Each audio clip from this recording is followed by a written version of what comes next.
Avertissement. Cette émission n'est pas une consultation, mais un forum de discussion et de témoignage.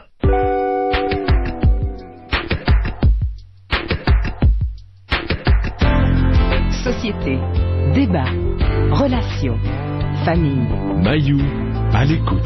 Retrouvons Pierre Mailloux et notre animatrice, Janine Ross. Bonjour tout le monde. Bonjour Monsieur Pierre. Madame Janine, Oui. avant qu'on aille dans le sujet du jour, j'aimerais... Avant qu'il vienne plonger. Oui, avant de plonger, Oui. j'aimerais passer un petit commentaire sur quelque chose que je trouve absolument criminel. J'ai lu la manchette ce matin où le ministère du Revenu a cotisé les conducteurs de taxi sur des pourboires, sur 15% de pourboires qu'ils auraient possiblement obtenus. Oui. Comme on fait je pense, dans le milieu de la coiffure. Janine, Ouais. c'est que moi, je Dans ne la donnais pas, restauration. j'ai jamais donné, peut-être que je suis pas correct, là, mais j'ai jamais donné de pourboire au taxi. Je paye le montant de la course, tout simplement. C'est pas correct, Pierre.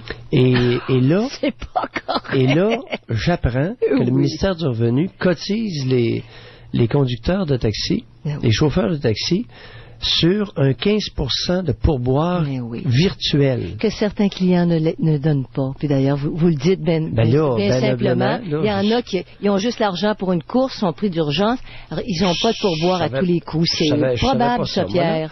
non. Et alors, ça illustre le fait que parfois, des organismes, des fonctionnaires peuvent se comporter exactement comme la mafia se comportait lorsqu'elle collectait un pourcentage du chiffre d'affaires de certains restaurants ou commerces montréalais il y a un certain nombre d'années. Donc, des revenus hypothétiques, dans le fond. Des revenus hypothétiques. Ouais, ouais. Et là, on cotise d'honnêtes citoyens. Je trouve ça scandaleux. Je trouve ça aberrant. Je trouve ça gênant. Et je trouve ça criminel. Parce que criminel, pourquoi? Parce que c'est volé. C'est voler un honnête citoyen qui travaille dans le trafic, qui travaille le soir, la nuit, qui travaille à toutes sortes d'heures, dans des conditions pas faciles, l'hiver, les chaussées glissantes. Et là, il y a une espèce de crosseur de fonctionnaire en quelque part qui décide de façon arbitraire, nous allons vous établir un chiffre d'affaires à partir de pourboires virtuels que vous auriez possiblement reçus. Oui, oui. Alors que c'est en reconnaissance du service reçu, Pierre. Le pourboire, on met beaucoup de pression. Ça devient comme obligatoire. On lit des articles. Si tu veux être bien vu, Dana, tu donnes un... Mais il y en a qui en donnent pas. Puis vous avez tout à fait raison. Mais c'est un comportement mafieux.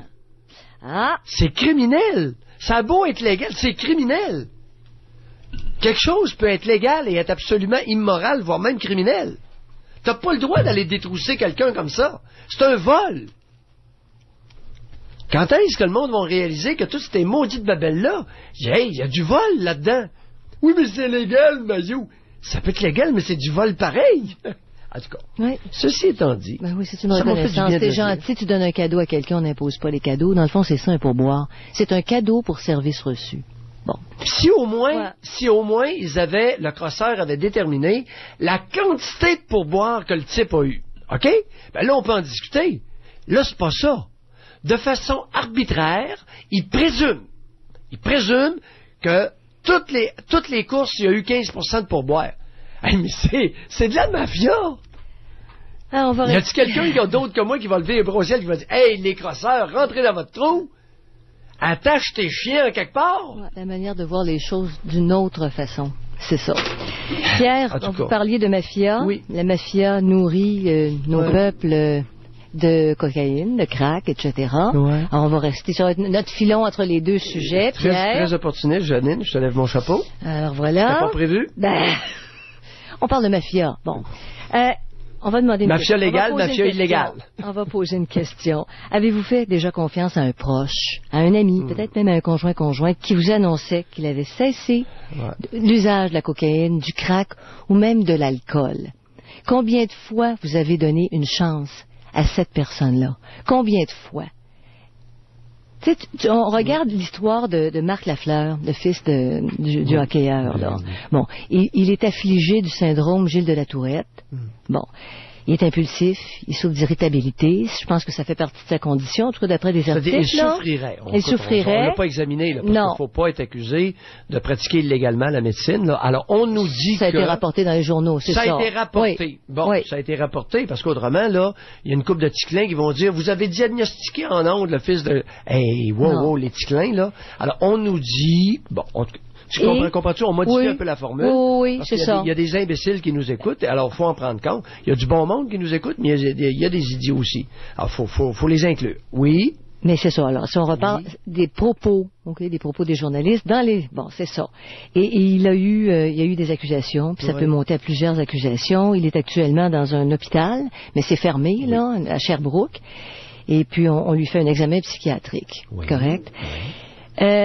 Il a ajouté à son problème un gros problème de cocaïne. On parle même de dépendance, là, et de crack. Et si jamais il est libéré, je pense qu'il est entendu aujourd'hui ou quelque chose comme ça, ou demain, c'est demain, il pourrait se retrouver dans un centre de désintoxication fermé. À quel endroit? Où est-ce qu'on a dit? Je me souviens pas où est-ce qu'on a dit dans l'article. C'est à Trois-Rivières, ah oui? Oui, ben la région, on est tout près des Rouville. Oui? Ben oui. La maison-thérapie, moi, ce que j'ai ici, c'est la maison-thérapie. Lorsqu'on a un problème à Montréal, on fait appel à Trois-Rivières. Écoute, je suis habitué. On a toutes sortes de ressources dans Masquinongé, dans Trois-Rivières, et il y a beaucoup de personnes de Montréal qui viennent s'y revigorer. Se refaire une santé.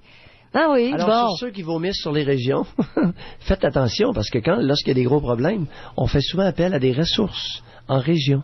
C'est sûr. Pour des individus, des citoyens montréalais. Et ça, c'est l'ensemble, c'est le portrait global du Québec. Oui. C'est-à-dire qu'il y a autant en milieu urbain qu'il y a en région, et on vit tous ensemble. Et au niveau des ressources... on échange des services. Oui, puis souvent, au niveau des ressources, il y a des meilleures ressources dans certains domaines qui se sont développées. Ça se peut très bien, Pierre. Par exemple, pour les cas extrêmement sévères de schizophrénie mal contrôlée avec éléments criminels, dans Masquinongé, il y a des ressources extraordinaires, puis qui existent depuis 25-30 ans, au moins 20-25 ans. Et là, on peut pas dire que vous les connaissez pas. Hein? Bon, c'est pas mal sur votre territoire. Ah oui. Mais toujours est-il, Pierre, si tu regardes ça, tu dis, il a 22 ans. Il est affligé d'un gros problème. Ouais. C'est neurologique, ça. C'est le syndrome de Gilles de la Tourette. Tu sais, tu te dis, on peut lui donner une chance, mais combien de fois des proches vont donner des chances à leur fils, à leur fille, qui deviennent cocaïnomanes pour toutes sortes de raisons. En milieu de travail, il va y avoir des gens qui ont des gros problèmes d'alcool, des gros problèmes de coke, qui sont performants, mais à un moment donné, ça altère leur comportement, ça pose problème. Combien, on essaie, on dit, il va faire une désintox, on va le reprendre, ça dure un certain temps, pour passer au travers, ils y arrivent un certain temps, puis après, ils retombent dans la consommation, parce qu'ils sont pas capables de fonctionner. On redonne une deuxième chance. C'est ça. J'arrive mal à définir, Pierre. Tu fais confiance. Tu as connu quelqu'un qui, avant qu'il se mette à prendre de la cocaïne, par exemple. Puis tu dis, c'était pas une mauvaise personne, il était performant, une personne intelligente, il est tombé là-dedans parce qu'il y a une grosse peine. N'importe quoi. On justifie ça. Après ça, il y a la désintoxication. Tu te dis, s'il tient le choc, moi, je suis prête à le réembaucher n'importe quand. Une femme ou un homme va dire, je reprends mon conjoint, ma conjointe, parce que ça va bien, j'y donne une chance. Combien de fois on donne des chances à des gens? Est-ce que parfois, ça donne quelque chose? Ils finissent par s'en tirer, justement parce que le milieu de travail, les proches, les amis, donnent la première chance, puis la seconde chance. Il y en a-tu qui arrivent à s'en tirer? Puis à tenir le cap, à ne plus retoucher à ça, sachant qu'ils sont fragiles. J'aime ta question, parce que faire confiance, et c'est interpellant sous cet aspect-là, on peut faire confiance à quelqu'un qui essaie de se sortir d'un problème de drogue, de gambling. Maintenant, je dirais 2 mots. Graduel avec prudence. Oui.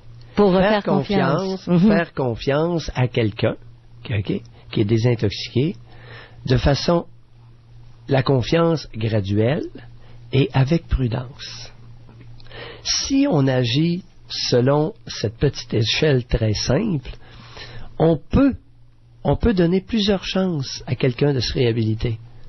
Et compte tenu que c'est un problème épidémique au Québec, je ne sais pas pourquoi, il y a sûrement des raisons, puis on pourrait sûrement remonter à notre suce de caoutchouc d'hier. c'est qu'on élève mal les enfants au Québec. Alors, élevant mal les enfants, on les prédispose à tomber dans les paradis artificiels que sont les pilules et les drogues. Maintenant, ceci étant dit, une fois que l'épidémie s'est bien propagée, on a avantage à essayer de les réhabiliter, parce que si on devient hostile et qu'on développe une inimitié envers les drogués, les ex-drogués, et Janine, on va créer un vacuum sociétal. Mais oui. Parce qu'ils vont être, à un moment donné, ils vont se ramasser majoritaires. Je ris pas, là. C'est une épidémie. Alors, la cocaïne... Il n'y a pas une famille. Pierre, on pourrait presque affirmer qu'il n'y a pas une famille où il n'y a pas eu des essais. Il y a différentes drogues, là. Ouais, pas une famille. Alors, quand vous dites ça, j'aurais tendance à vous croire. C'est-à-dire, il y a les familles où il n'y a pas eu au moins un drogué, c'est rare. Mais drogué, ça dépend de la définition qu'on donne à drogué. Quelqu'un qui a un usage abusif assez régulier. OK, abusif, régulier. Pas récréationnel, là. Oui. Récréatif, c'est-à-dire récréationnel. Qu'est-ce que je dis là? Un usage récréatif. Oui. Bon, une fois de temps en temps, il se ramasse une gang une fois par mois, puis il pote un peu. Bon, écoute, là, si on commence à appeler ça des drogués, là, on n'a pas fini. C'est ça. Alors, drogué, abus et régularité du geste. Énormément de monde qui en prennent à tous les jours, plusieurs fois par semaine, et beaucoup de monde qui en prennent du pot, du hache, de la cocaïne, puis des cochonneries comme ça, l'ecstasy. Jusqu'à ce que ça... Il y en a de plus en plus. Hey, là, l'ecstasy, ça se répand, Aline. Oui. L'ecstasy, ça se répand. Et jusqu'à ce que ça altère les comportements, Pierre, tu reconnais plus la personne. Ouais, ben ça, là, le crack, ça, c'est buzzant, là. Puis ils deviennent dangereux au crack. Parce que ça fait effet vite, puis là, ils recherchent. Comme l'effet dure pas longtemps, ben là, ils répètent, puis ça coûte cher, détournent des fonds. Oui. Alors, Pierre, on va poser la question tout de suite. Est-ce que combien de fois vous avez fait confiance à quelqu'un de votre entourage, au travail, maison, etc., qui était accroché à la coke, au crack ou à l'alcool? Combien de fois vous lui avez donné des chances? 790-0224, 1-800-667-5241. Tous les sports, tous les jours, tout simplement. Les amateurs de sport, dès 16h à CKAC 730, la voix du Québec. À quelqu'un qui essaie de se désintoxiquer de la cocaïne, de l'alcool, du crack, etc., est-ce que vous lui feriez confiance? Il essaie, lui feriez-vous confiance? Combien de temps? Combien de fois? Combien de rechutes accepteriez-vous? Ce sont toutes des bonnes questions. Et on n'a pas le choix que de s'interroger là-dessus, compte tenu du côté épidémique de cette problématique-là d'utilisation et d'abus de drogue. Ça donne rien de se mettre la tête dans le sable. Non, on le fera pas. Non. Alors, on va à Éric tout de suite. Bonjour, Éric. Bonjour, ça va bien? Bonjour, Éric. On vous écoute. Bonjour, M. Maillot. Bonjour, Mme Ross. Moi, ce que j'aimerais aujourd'hui, c'est vous donner un exemple. Je suis un ex-héroïnomane. Oui. Qui est aujourd'hui désintoxiqué depuis 2 ans et demi, c'est-à-dire que je suis sobre. Oui. Je vous dirais que vous parlez de faire confiance, donner des chances. Moi, mes parents m'ont donné ma chance. La raison pour laquelle ils me l'ont donné, c'est qu'ils ont vu que je voulais m'en sortir par moi-même parce que j'étais rendu, que j'avais touché au fond du baril. Ça n'a pas été facile. Je vous dirais que même encore aujourd'hui, la confiance n'est pas tout à fait là après 2 ans et demi. C'est bon que vous ameniez ce point-là. Ça m'était amené à plusieurs reprises, ça. Il y a des personnes qui venaient me voir et qui se plaignaient que leur entourage tardait à leur faire confiance. C'est qu'on les a tellement trompés, qu'on les a tellement monté un bateau que, en quelque part, ils se disent, est-ce que le comportement est encore là? Moi, pourquoi la confiance est revenue, c'est que j'ai montré que je voulais m'en sortir en allant à des thérapies, des alcooliques anonymes. J'ai fait une thérapie de environ 1 mois de temps enfermé à la maisonnée de Laval. Et j'ai prouvé que je voulais m'en sortir, puis encore aujourd'hui, je démontre que je fais ce qu'il faut pour ne pas retomber, et c'est pourquoi j'ai... Attendez un peu, allez pas trop vite. Attendez un peu, allez pas trop vite, c'est bon ça. Je fais ce qu'il faut pour ne pas retomber. C'est-à-dire, expliquez-nous ça. Ça peut servir à beaucoup, hein? Ça peut servir à bien des gens qui vous écoutent, Éric. C'est-à-dire, ce que je veux expliquer par là, c'est qu'une dépendance, on l'a pour toute notre vie. Ce qu'on peut faire avec, c'est nous qui décidons est-ce que je vais recommencer ou est-ce que je vais faire ce qu'il faut pour ne pas reconsommer. Ce que je peux dire par là, c'est de faire des meetings. J'entends par là alcoolique anonyme, narcotique anonyme, il y en a plusieurs, choisissez celui qui vous convient. Moi, j'ai un suivi avec la maisonnée auquel j'ai été pendant 1 an de temps. Quand ça va pas, j'ai des numéros de téléphone à appeler pour dire, regarde, là, ça va pas, j'ai le goût de reconsommer, aide-moi, fais quelque chose avant que je le fasse. N'importe quand. Est-ce que c'est 24 heures sur 24, ça, Éric? C'est 24 heures sur 24, effectivement. En tout cas, moi, personnellement, c'est mon parrain que j'ai avec les alcooliques anonymes. Oui. Je sais très bien que je peux l'appeler n'importe quand puis lui dire, regarde, ça va pas, aide-moi, je peux-tu te parler. C'est de trouver les ressources pour ne pas retomber, et c'est comme ça que je suis parvenu à gagner la confiance de mes parents et de mon entourage. Je pense qu'on n'a pas vraiment le choix de... Okay. Alors, j'ai tout noté ça, là. J'ai tout noté ça parce que c'est important. Alors, meeting, suivi après des intox avec un intervenant. C'est juste de pas avoir Ensuite, peur d'en contact, parler dans le fond. système de parrainage. Est-ce qu'il y a d'autres... Lorsque vous dites « je fais ce qu'il faut pour ne pas retomber », est-ce qu'il y a d'autres éléments? Ben, pas d'autres... vraiment. Il y a mes parents aussi, ma copine, Bon, mon frère, ma l'entourage. sœur. L'entourage, c'est important d'en parler puis de dire ça va pas aujourd'hui, j'aurais le goût de retourner consommer, parce qu'un craving, c'est ce qu'on appelle un craving, va durer environ une demi-heure. Traduisez ça, là. Qu'est-ce que c'est qu'un craving? Un craving, c'est d'avoir l'envie de retourner consommer. D'avoir une faim forte. Exactement. Une poussée forte d'aller se droguer. Exact. Puis les experts vont dire que ça dure environ une demi-heure de temps. Donc, non, laissez faire les experts, mais vous êtes un expert là-dedans. Ben, alors, le craving dure combien de temps pour vous? Pardon? Le craving, pour vous, dure combien de temps? Ben, ça peut durer une bonne demi-heure. Une bonne demi-heure. Je ne le laisse pas durer. OK. Quand ça arrive, il faut chercher les ressources nécessaires. J'en parle à mes parents, j'en parle à mon frère, j'appelle mon parrain, j'ai dit ça va pas, j'ai besoin d'aide, puis ça passe. Mais quelle sorte d'aide qu'il vous donne à ce moment-là? Tout simplement de l'appui. Alors, on l'écoute. Juste l'appui, le fait de pouvoir en parler, ça fait déjà du bien? Exact. Bon. Si vraiment ça va pas, ben il va dire, ben viens, on s'en va prendre un café, on va aller faire quelque chose, on va jaser, mais... Une activité. Si c'est une petite activité peut faire passer le craving de drogue. Ah, tout à fait. Bon, mais c'est important ça, Eric. C'est de se changer les idées, comme moi je joue beaucoup au hockey. Entourage, se distraire. Je fais du rollerblade, je joue à la balle. Activité physique. Exact. Tout. Exact, parce que durant le temps que je consommais, tout ça, là, c'était mis de côté. Je ne faisais plus de sport, je n'avais plus d'activité sociale. Puis tout ça, c'est revenu au fur et à mesure, puis on reprend goût à la vie. On se dit, Caroline, pendant tout le temps que je consommais, c'est ça que j'ai raté. Oui. En tout cas, dans mon cas, moi, c'est comme ça. Combien d'années? Ça Eric? Ça fait 2 ans et demi que je suis ça. Oui, mais avant combien de temps vous aviez été sur l'héroïne? J'ai de l'âge de 17 ans, aller jusqu'à 22 ans. 17 à 22. Ça commence à quelque chose, hein? Oui. Ouais. Oui. C'était pas injecté, c'était fumé, mais la dépendance est la même. Donc, Pierre, c'est ce que je voulais apporter aujourd'hui. Ouais. C'est très clair. C'est très clair. Ah oui. Très beau témoignage pour partir l'après-midi, mon ami. 2 ans et demi qu'il tient. Il tient le choc depuis 2 ans et demi. Excellent. On peut commencer à en parler, hein? Oui. Puis, attends, tu veux un petit volet en terminant. Maintenant, à quel pourcentage de restauration de confiance seriez-vous rendu avec votre entourage? Même après 2 ans et demi, je vous dirais que c'est pas à 100% encore. Non, je le sais. Vous le cotez à peu près sur une échelle de 0 à 100? 75%. 75% de confiance regagnée. Ouais. OK, c'est correct. Puis votre conjointe actuelle ou votre blonde, je sais pas si vous vivez avec elle? Oui. Oui, c'est ça. Est-ce qu'elle était là au moment où vous avez décidé d'arrêter ou si vous l'avez rencontrée après? Non, je l'ai rencontrée après, mais elle est au courant de tout mon passé parce que je jugeais ça important de lui en faire part avant de commencer une relation pour qu'on soit sur des bases solides. Oui. Fait que dans son cas, à elle, c'est plus que 75%, là, parce qu'elle n'a pas vécu... Elle, c'est 100%. Hein? Elle me fait confiance à 100% parce qu'elle n'a pas vécu ce que j'ai vécu avant. Donc, avec vos parents, là, c'est ça. Mes parents, ça, c'est une autre histoire. Oui.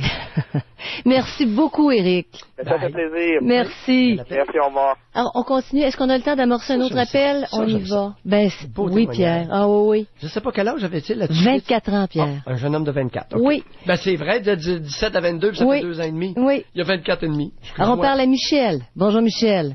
Bonjour. Bonjour, Michel. Bonjour, M. Bayou. On vous écoute. Bon, moi, dans mon passé, j'ai eu des problèmes. C'est réglé. J'étais dans une maison de thérapie, puis tout ça. Quand il y a pas confiance, c'est avec le temps.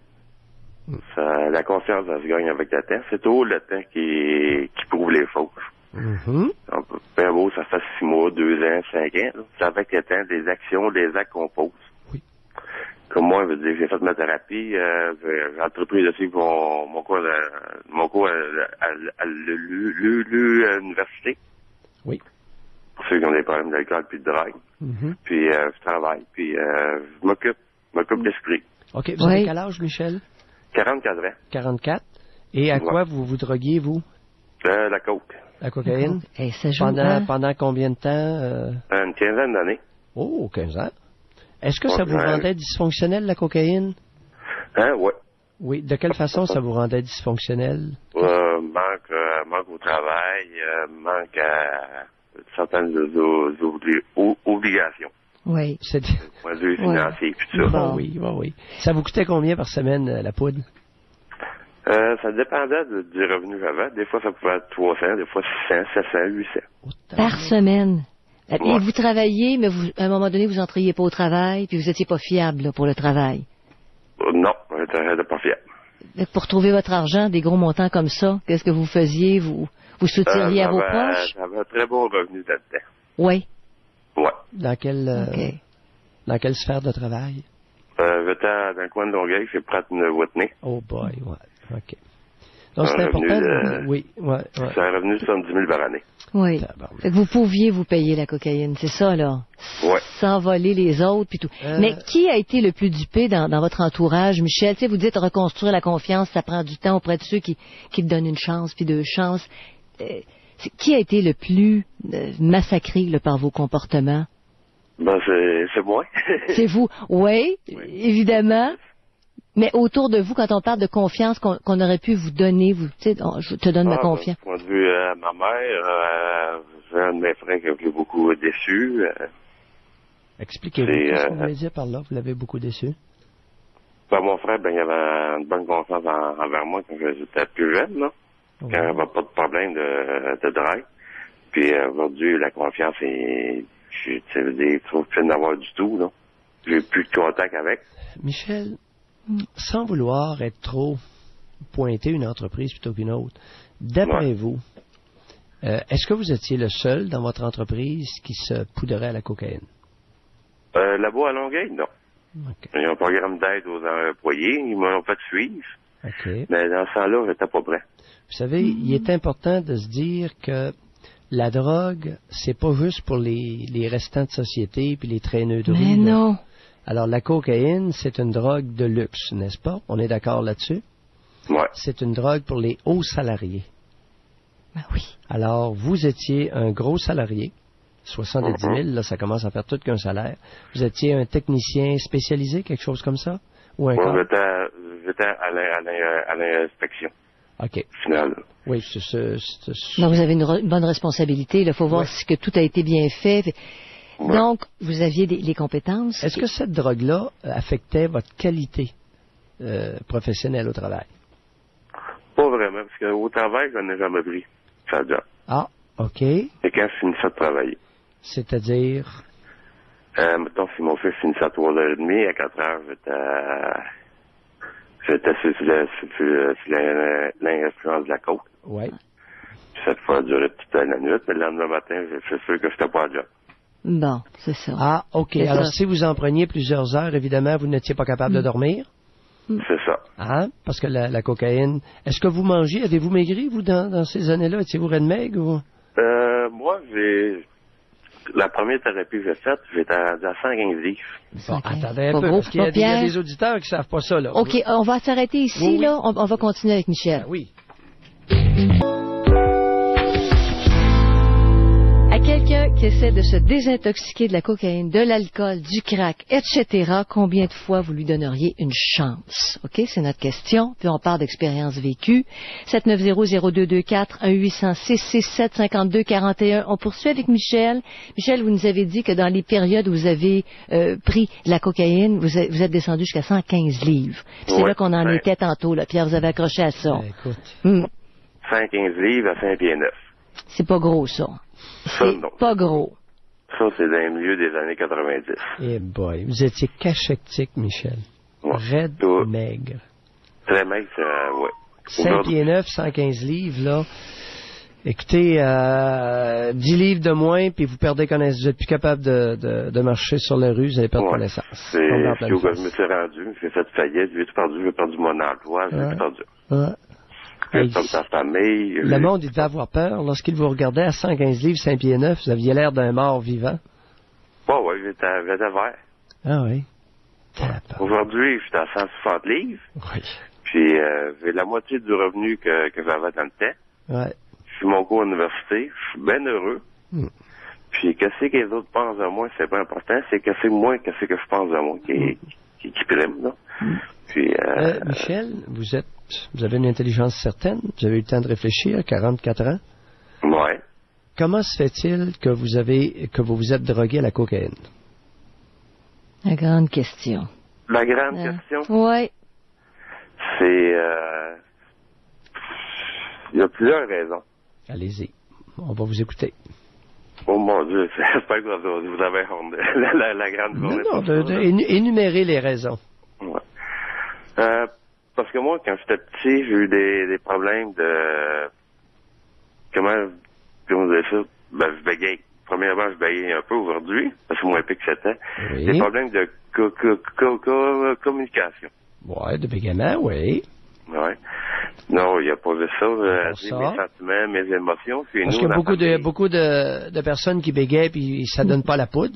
Vous avez Paul Desmarais, il y a un trouble de langage, il bégaye un petit peu puis ce type-là, à ce que je sache, c'est jamais poudré. Mais peut-être que Michel le vivait mal. En tout cas, lui, il identifie ça comme un élément. Allez-y, plusieurs raisons. Problème de bégaiement quand vous étiez jeune, à part ça, continuez à énumérer la liste. Je me suis senti comme, à part des autres, rejeté. Puis dans ma famille, la communication, il se trouve pas de m'avoir. Lâchez-moi la communication. Soyez un petit peu plus précis, Michel, s'il vous plaît. 44 ans, nombreuses thérapies. Arrivez-nous avec un petit peu de bouillon un peu plus élaboré, là. Plus précis. Moi, là, c'est pas vraiment... Alors, vous avez été rejeté, vous vous êtes senti rejeté, pas parce qu'il y avait une mauvaise communication dans la famille. Mon œil. Non. Alors, arrivez avec quelque chose d'un peu moins livresque. OK. Mais c'est ça, tout le temps senti seul, à part des autres. Oui. Sur une famille de combien de frères et sœurs? J'ai 2 frères. 2 frères. Puis des parents qui étaient présents, qui étaient là? Mon père est mort, j'avais 6 ans. Ouais. OK, bon. Ma femme, ma mère, c'est une femme soumise. Oui, votre femme était soumise. Oui, on a compris. On a compris le lapsus. Vous venez de faire un beau lapsus à la Jean Charest. Ma femme était soumise, oui. On voit une manifestation édipienne à n'en point douter. Et votre mère était comment? C'est une femme soumise qui disait pas un mot, qui Michel, c'était pas votre conjointe, une femme soumise. Elle... Soumise à qui? Je sais, c'était un lapsus. Oui. Elle avait quoi de pas correct, votre mère, envers vous? C'est qu'elle disait jamais rien, elle disait jamais un mot. C'est une femme qui était des précises. Michel, qu'est-ce qu'elle avait de pas correct envers vous, votre mère? C'est qu'elle parlait pas. Il n'y a pas moyen de discuter avec, elle disait pas un mot. Elle, tout est beau, tout est correct, puis soyez plus précis.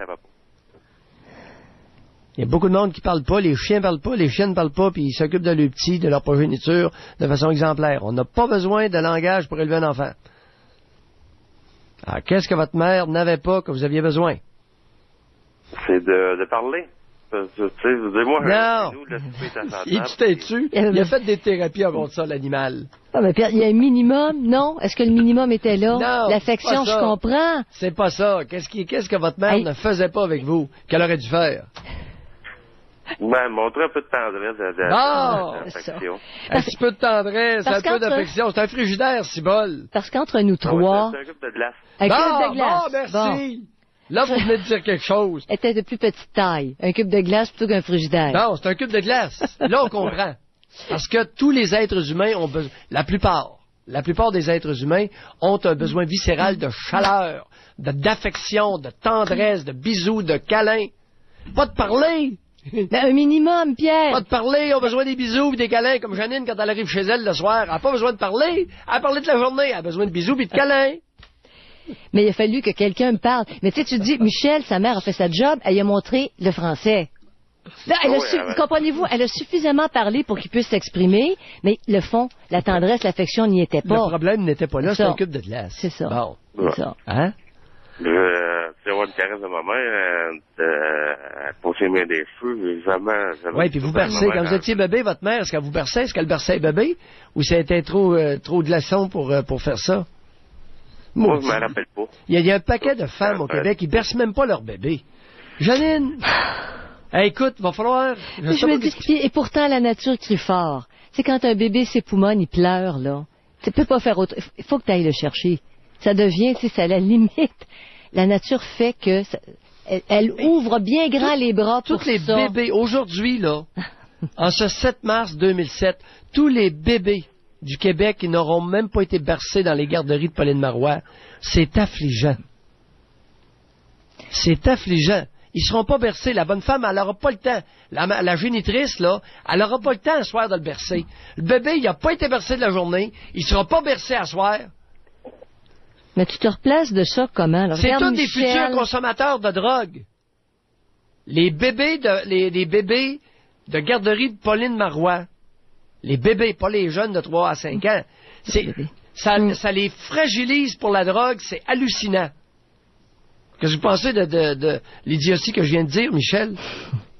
Ben là, ça dépend du monde. Moi, c'est le même que je l'ai pris, moi. Je me suis senti rejeté je veux dire, pas de câlin, pas de caresse, rien, puis pas de mots d'encouragement. Ouais. Oui, exact. C'est ma mère, c'est une femme qui s'exprime pas.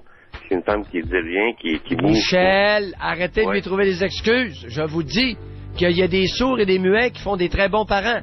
Lâchez-moi le langage. Ouais. Bon. Michel, Oui. lâchez pas, continuez. Gardez le cap, s'il vous plaît. C'est bon? Ça va très bien. Bye, Bon. Michel. Bye. Bye.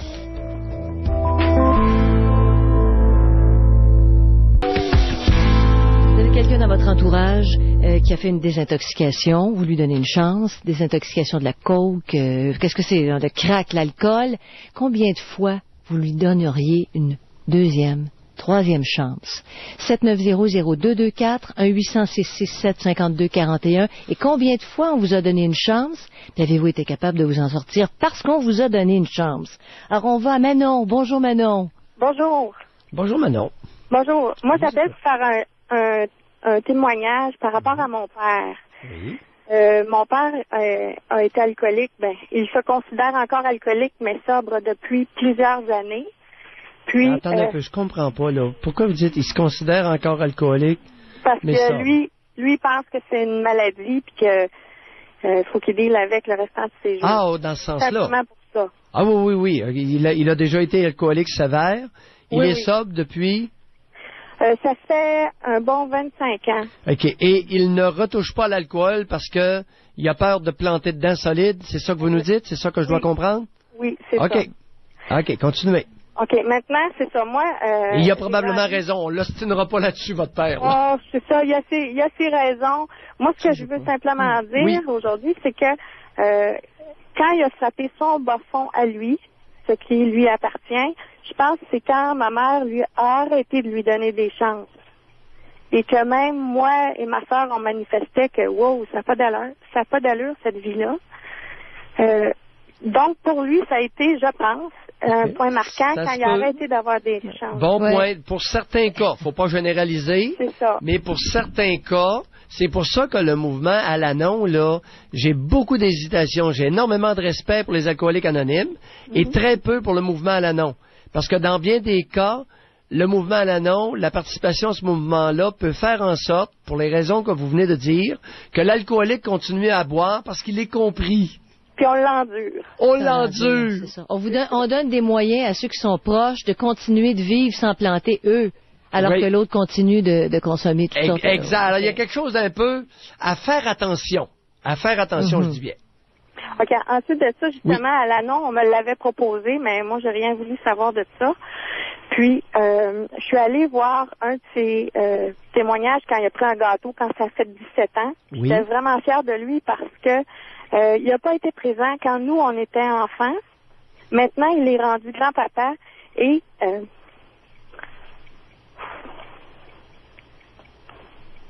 Un moton, là. Il fait un très bon grand-papa. Mais... Alors là... Attendez, Mais, shit, j'aurais aimé l'avoir comme père, comme il est là. Merci, bien dit. Voilà. Bien dit. Le moton aura été utile. C'est ça. Ah, je le sais, le moton, à chaque fois que j'en parle, je le sais que c'est ça. Oui, c'est vous. Et aussi, je lui ai dit, j'ai dit, tu sais, je suis fière de voir que tu as arrêté de boire, tout ça. Ça me permet de voir le temps. Mais ça aurait pu être pour nous. C'est ça, c'est ça. Et cette carence-là est toujours présente en vous. Qui avait quel âge, Manon? Moi, 38 ans. À 38 ans, la carence est encore aussi vive? Oui. Ouais. Sauf que, comme on dit, j'ai fait mon ménage personnel du mieux que j'ai pu. J'ai fait de la thérapie, tout ce que vous voudrez, là. Ensuite, comment je pourrais vous dire? Là, je profite du temps que j'ai avec lui comme il est maintenant. Manon.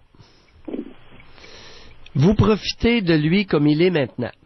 Oui. Est-ce que ça répare les torts qu'il vous a causés? Je ne sais pas si tout peut se réparer, mais je pense qu'on finit par pardonner. Manon? Oui. Le pardon est l'enfant pauvre de la réflexion, disait Manon Lépine. Ah, d'accord. Mais je peux vous dire que j'ai eu de la colère et beaucoup de peine pour certains événements qui se sont passés, ça c'est sûr. Il y a des affaires qui sont comme inconcevables. J'en ai pris des brosses, moi. Et puis, il me semble qu'il y a un jugement qui serait là, qu'il n'y a pas eu lieu. Ça, c'est rough. Ouais.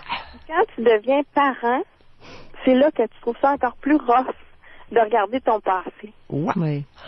Oui.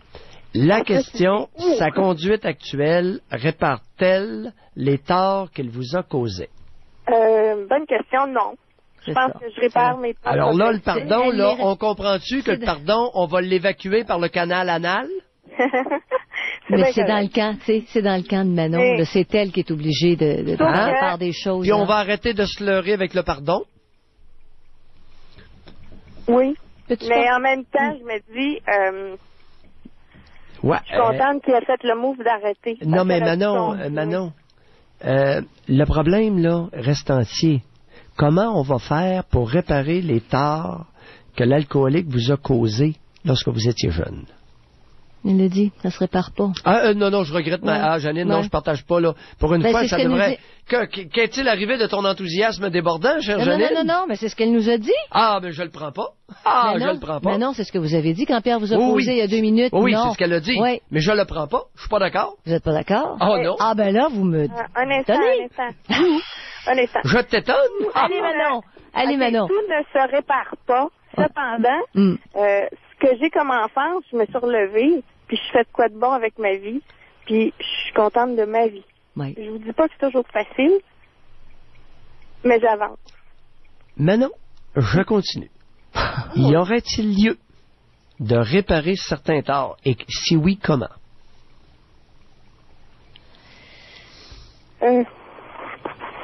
Sûrement pas auprès de lui. Ouais, c'est ça. Pour Manon, pas auprès de lui. Ah, pas tout. Puis même vos enfants, là, je serais prudent. Vous savez, les réformés, je suis toujours un petit peu méfiant. Mm-hmm. Est-ce qu'il y en a qui pourraient nous appeler pour nous dire « Pierre Mailloux, vous avez raison. » Pardon? Que voulez-vous dire par méfiant des réformés? Les réformés. C'est un individu qui est réformé, puis il est bien fin, puis Mais, vous avez déjà pris les brosses et il y a des affaires que vous n'avez pas faites. Vous savez ça à quoi je réfère? Non, clarifiez ça. Il ne peut pas excuser ses comportements sous l'ombrelle de l'alcoolisme. Tout à fait. Donc, le bonhomme, il manque une coupe de petites vis dans un autre département. Oui. Pour s'être rendu jusqu'à l'alcoolisme. Non, rien à voir. On sort de l'alcoolisme. Les vis sont... Écoute, et Manon l'a déjà dit, j'en ai pris des brosses, je faisais pas n'importe quoi. Manon, Janine, t'as déjà pris des brosses, tu faisais pas n'importe quoi, puis tu disais pas n'importe quoi. Perds pas la carte, c'est sûr. Bon, regardons ça. Bon. Perds pas la carte au point de plus savoir ce que tu fais. Alors, les alcooliques, ils ont une chose en commun. Tout va tomber sous le parapluie, tu sais, de la brosse. C'est pour ça qu'avec vos enfants, votre enthousiasme concernant son grand paternage, là, j'irai un peu mollo avec ça. C'est trop, c'est pas qu'il va mollo, c'est que j'apprécie comment il est maintenant. Ouais. Puis c'est bien sûr que s'il avait continué à boire... Vous appréciez quoi au juste, là? Allez-y donc, Guérin. Vous appréciez quoi au juste de son grand paternage, là? Ben, il il m'écoute. Maintenant, il est capable d'être à l'écoute, ce qu'il n'était pas capable avant. Janine, attendez. OK, Manon, avez-vous 2 minutes? Je pense que vous avez mis le pied sur quelque chose. Êtes-vous capable? On fait la pause, puis on continue avec vous pour clore ça, là, parce que je pense qu'il y a un volet qui vient d'ouvrir. Toing!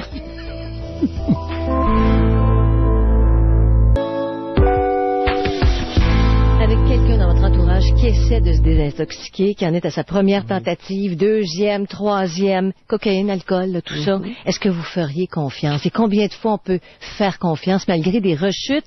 C'est notre sujet aujourd'hui, 790-0224, 1-800-667-5241. Manon et Pierre. Pierre, Manon, vous avez dit que votre père aujourd'hui avait de l'écoute et Pierre a dit Oui. Bon, là maintenant, c'est ça que je veux dire, c'est que j'ai réalisé que mon père a pris son rôle de père quand j'avais autour de 20 ans. Ça veut dire que ça faisait un bon 4 ans qu'il ne buvait plus. Fait qu'il a été capable d'être, pour moi, il était capable d'être à l'écoute, ce qu'il n'était pas capable avant. J'ai vu des changements profonds. Il était capable d'être calme et à l'écoute, sans jugement. Aïe aïe. Sans pogner les nerfs. Aïe aïe. C'était plus le même homme. Ensuite de ça, un peu plus tard, simplement, c'était pas suffisant parce que tu peux arrêter. Laissez faire continuer. Okay. Parlez-nous de son grand paternage. Vous dites qu'il fait un très bon grand-papa. OK. Alors, j'ai hâte de vous entendre là-dessus, là. OK. Ensuite de ça, il a accepté de prendre le risque de s'engager. Avant, il vivait ni joie ni peine, il vivait rien. Il pensait qu'il était comme, je sais pas, au-dessus de tout ça, pas d'émotion. Mais je dis, t'es pas plus sage que le Dalai Lama ou je sais pas quoi, là, qui pense qu'il contrôle tout. C'est que tu ne te donnes pas accès ni à la peine ni à la joie. Fait que c'est ton choix. Tu peux rester de même, mais tu vis rien. Fait que fais-moi pas à croire qu'il y a rien qui te touche. C'est juste que tu te mets un mur. Fait que quand je l'ai brassé un peu par rapport à ça, il est allé consulter par la suite. C'est là qu'il a réalisé que, il n'y avait pas de lien affectif avec personne avant ça, vraiment. Manon? Oui? Vous avez dit qu'il fait un très bon grand-papa. J'ai hâte de vous entendre là-dessus. Écoute, je dis pas que c'est le meilleur grand-papa au monde. Ça, je pourrais pas dire ça. Je sais pas c'est quoi un meilleur grand-papa. Ben là, je vous écoute, puis... OK. Maintenant, ce que je peux vous dire, c'est qu'il est capable d'être présent. Quand les enfants sont là, quand on est là, il est à l'écoute. Il nous regarde, il joue avec les enfants. Avant, il était tout le temps parti, pas là. Là, il est présent, il est à l'écoute, il est capable de s'amuser. Etc. Manon? Oui? Ce que vous venez de décrire, vous êtes en train de nous dire que votre père est une très bonne grand-mère. C'est pas pire, celle-là. On continue? Aïe. Bon. Ça vous sonne des cloches? Bye, Manon. Manon. On va s'arrêter là. OK. Bye. Aïe. Bon, ça, j'avais pas prévu celle-là. Bon, OK. Est-ce que la grand-mère est encore dans le décor? Elle n'a pas largué. J'ai pas cru comprendre ça. Dans l'intervention de Manon. Je pense que c'était assez pour cet après-midi pour elle. OK. Alors, on continue. Les hommes qui se déguisent en nourrice, là, c'est plein. Et ça devient une illusion confondante. As-tu vu comme c'était tout mêlé?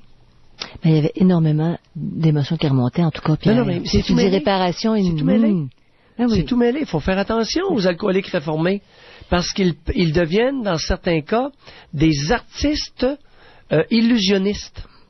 Qu'est-ce que vous pensez de ce que Pierre vient de dire? À nos auditeurs auditrices qui s'en sont sortis, qu'est-ce que vous pensez de ce que Pierre vient de lancer?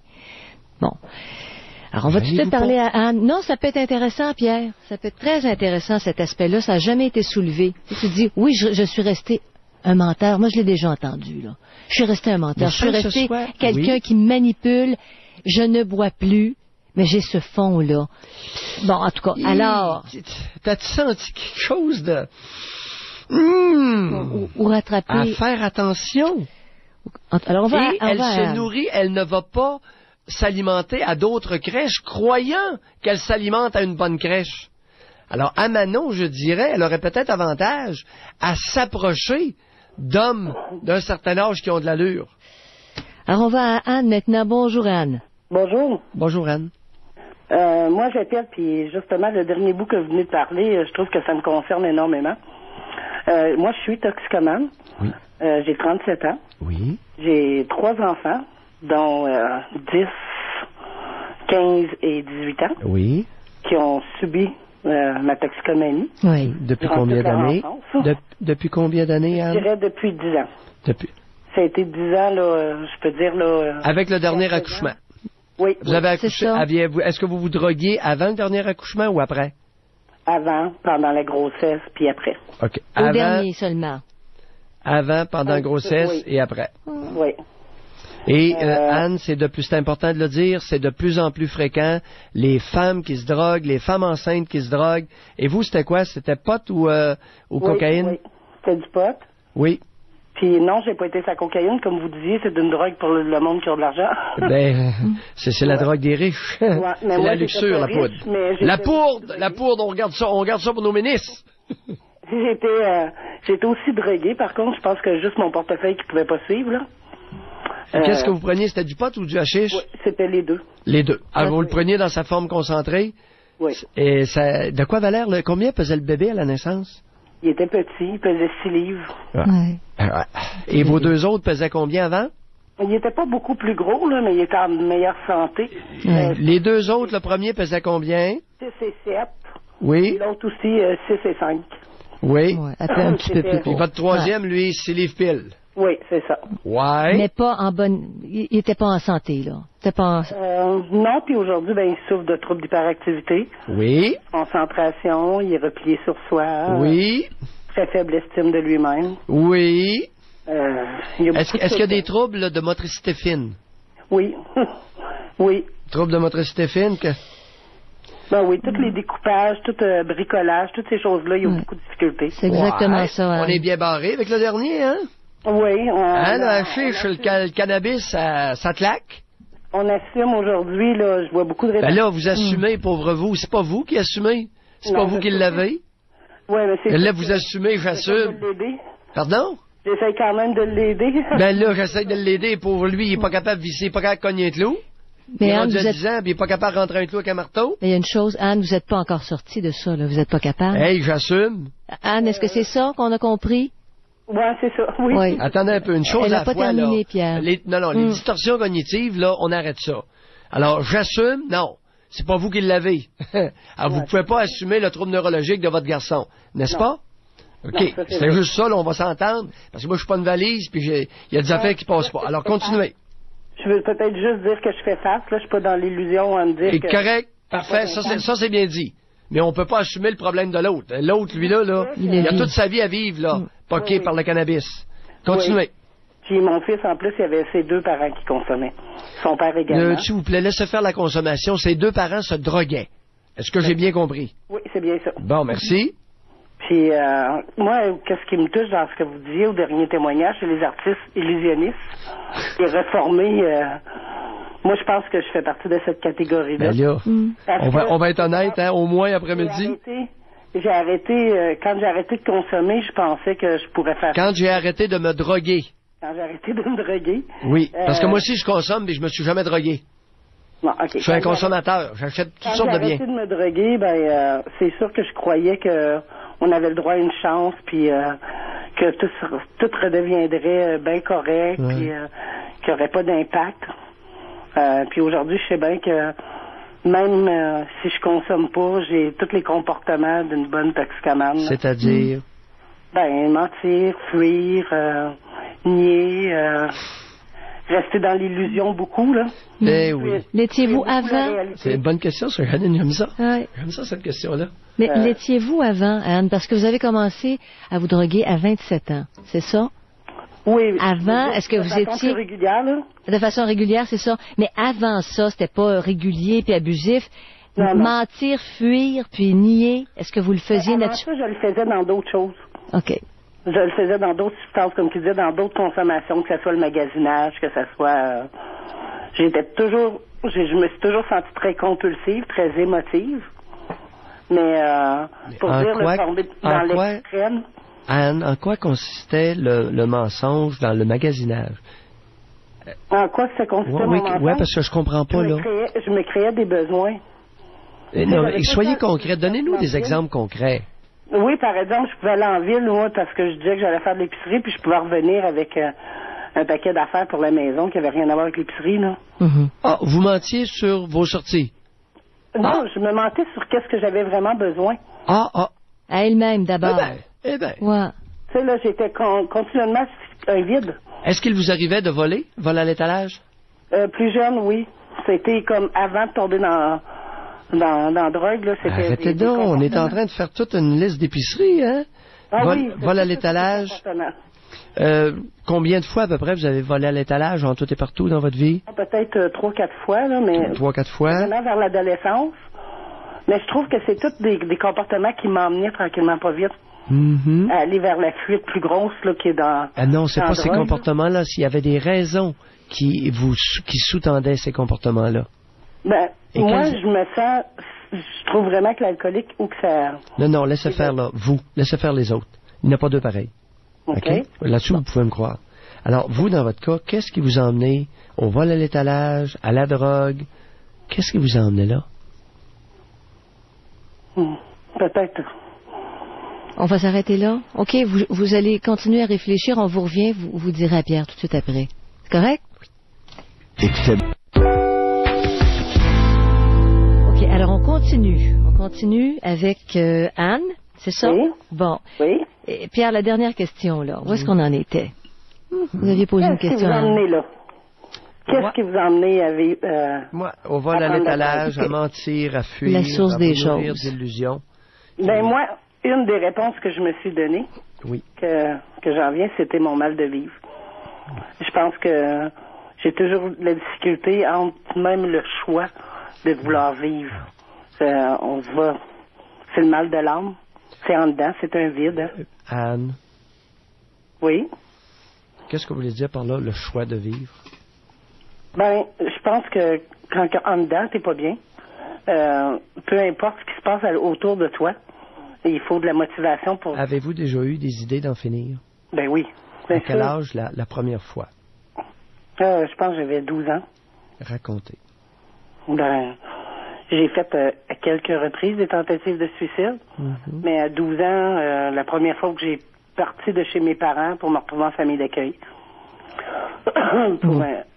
Ça, c'était des événements. Il y a eu des événements qui m'ont amené à par moments vouloir me suicider. Mais pour dire que j'ai passé à l'acte, je l'ai essayé une fois après avoir eu mon bébé, mon dernier accouchement en 97. Que là, j'ai vraiment fait une tentative. Mais c'est une solution qui vient assez facilement, là, comme qui va revenir. Vous avez fait quoi comme tentative de suicide? Cette fois-là, j'avais essayé de partir à la nage, là, je m'étais en allé dans un lac, au large. Puis il est arrivé quelqu'un. Combien de temps après l'accouchement? Quelques mois. Peut-être que le bébé avait 3-4 mois, là. Et la première tentative de suicide à 12 ans avait consisté à? Essayer avec les veines, là. Ouvrez vos veines. C'est-à-dire? Ben, dans le temps, moi, je prenais un bout de crayon, là, puis on essayait bien fort là, de frotter là, jusqu'à quand on touche les veines, là. Puis j'avais une sœur qui avait fait une tentative avec une lame à rasoir, ça fait que j'avais essayé après, tu sais, là. Ça me travaillait toujours le désir de mourir.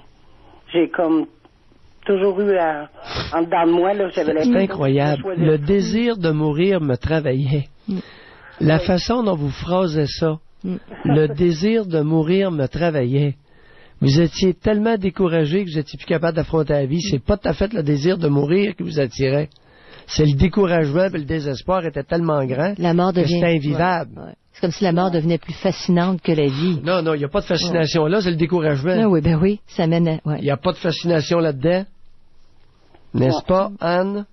Non, ben, je vais vous dire que le trou il se rapetisse avec le temps. Je pense que j'ai développé... Anne, parlez-nous du trou. Anne, parlez-nous. En quel honneur ce trou?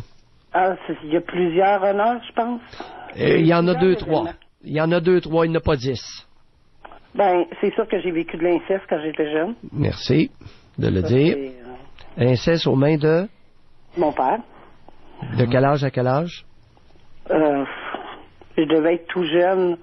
C'était des attouchements. Ça n'a pas eu de... Ça n'a pas été jusqu'aux pénétrations, toute l'équipe, mais j'ai... Lâche-moi pénétration. Écoute, c'est l'excuse de la plupart des personnes. Ouais. Ah, il n'y a pas eu de pénétration. Donc, pas de dommage, mais c'est pas vrai. Non, c'est pas comme ça que ça marche. Alors, l'inceste avec aux mains de votre père, de quel âge à quel âge? Ben, de tout jeune jusqu'à l'âge de 13 ans. De tout jeune? Jusqu'à 13 ans. Non, mais tout jeune, ça veut dire quoi? Ben, j'imagine que ça a commencé très tôt. Là. Les souvenirs que j'ai, moi, ils ont peut-être 4-5 ans. Bon, OK. Jusqu'à 13 ans? Oui. Ça l'a fini comment? J'ai dénoncé. Puis j'ai été expulsée de chez moi, là. Je me suis retrouvée en famille d'accueil. C'est ça, c'est là que c'est arrivé, là. Ouais. Oui. Vous savez, quand les travailleuses sociales disent au monde, dénoncez, monsieur, votre corps vous appartient. Oui, la petite fille, elle se ramasse en famille d'accueil. C'est cela. Et là, quel traitement avez-vous subi en famille d'accueil? Ben, j'ai été retirée, Pardon? J'avais plus de contact avec aucune de mes sœurs. Ouais. Ma mère, elle a arrêté de me voir aussi. Oui. J'ai pas vu mon père après pendant 2 ans. Ouais. Je me suis retrouvée en maison de réforme ensuite. Ouais. Et puis, parce que j'ai fugué. Jésus. Après ça, je me suis mariée. Anne, c'est à refaire. Est-ce que vous dénonceriez à nouveau votre père? Ben, j'ai jamais porté plainte. J'ai jamais été plus loin que ça parce que ça sert à rien. Oui, mais si c'était à refaire, est-ce que vous dénonceriez votre père? Est-ce que... Bonne question. Mais Anne, ce que je comprends, c'est que vous n'avez pas dénoncé votre père. C'est quelqu'un qui s'est aperçu que ça tournait pas rond dans votre famille? Je l'ai dénoncé, mais j'ai pas fait des plaintes officielles à nulle part. Vous l'avez dénoncé à qui? Oui, c'est ça. Je l'ai dénoncé à l'école. Ouais. Avec une travailleuse sociale de l'école. Oui. Évidemment. La DPJ à l'époque. Bon. Yes. Ils m'ont pas cru. Ils ont pensé que c'était moi qui avais des troubles de comportement. Ouais. Ça. Mon père, il l'a révélé, il y a peut-être 4-5 ans. Ouais. Il vous a dit que vous aviez raison. Il l'a avoué devant ma mère, devant tout le monde. Ouais. Bon. Ça a pris plusieurs Alors, années. quand on conseille aux jeunes d'aller dénoncer ça là, à l'école, aux travailleuses sociales, puis à DPJ, comprends-tu, Janine, pourquoi que je dis jamais rien là-dessus? J'ai un exemple assez proche. C'est pas dans ma famille, là. C'est... OK? Même chose que ce que vous racontez, Anne. Sauf que la jeune fille est encouragée à dénoncer son père, puis là, c'est allé aux policiers et tout ça. Mais... Et c'est elle qui s'est retrouvée en école de réforme parce que c'était ça à l'époque. Ouais. Même chose, même affaire. Ouais. Oui. Et c'était vraiment... Il y avait vraiment eu inceste. Ouais. Mais elle est allée en cours témoigner, Pierre. Elle est allée, je veux juste finir, elle est allée en cours, cette personne-là, témoigner, ça a passé en cours, le procureur a dit c'est correct, il y a assez de preuves en cours, et le père n'a pas été reconnu coupable. Il y avait pas assez, il manquait des petites preuves. Oui. Alors, elle s'est retrouvée à partir de là en école de réforme. Elle est allée là jusqu'au maximum. Elle a été punie 2 ans. 2 ans dedans. Oui, moi c'est 1 an et demi. Vous aussi, imaginez. Jusqu'à l'âge que...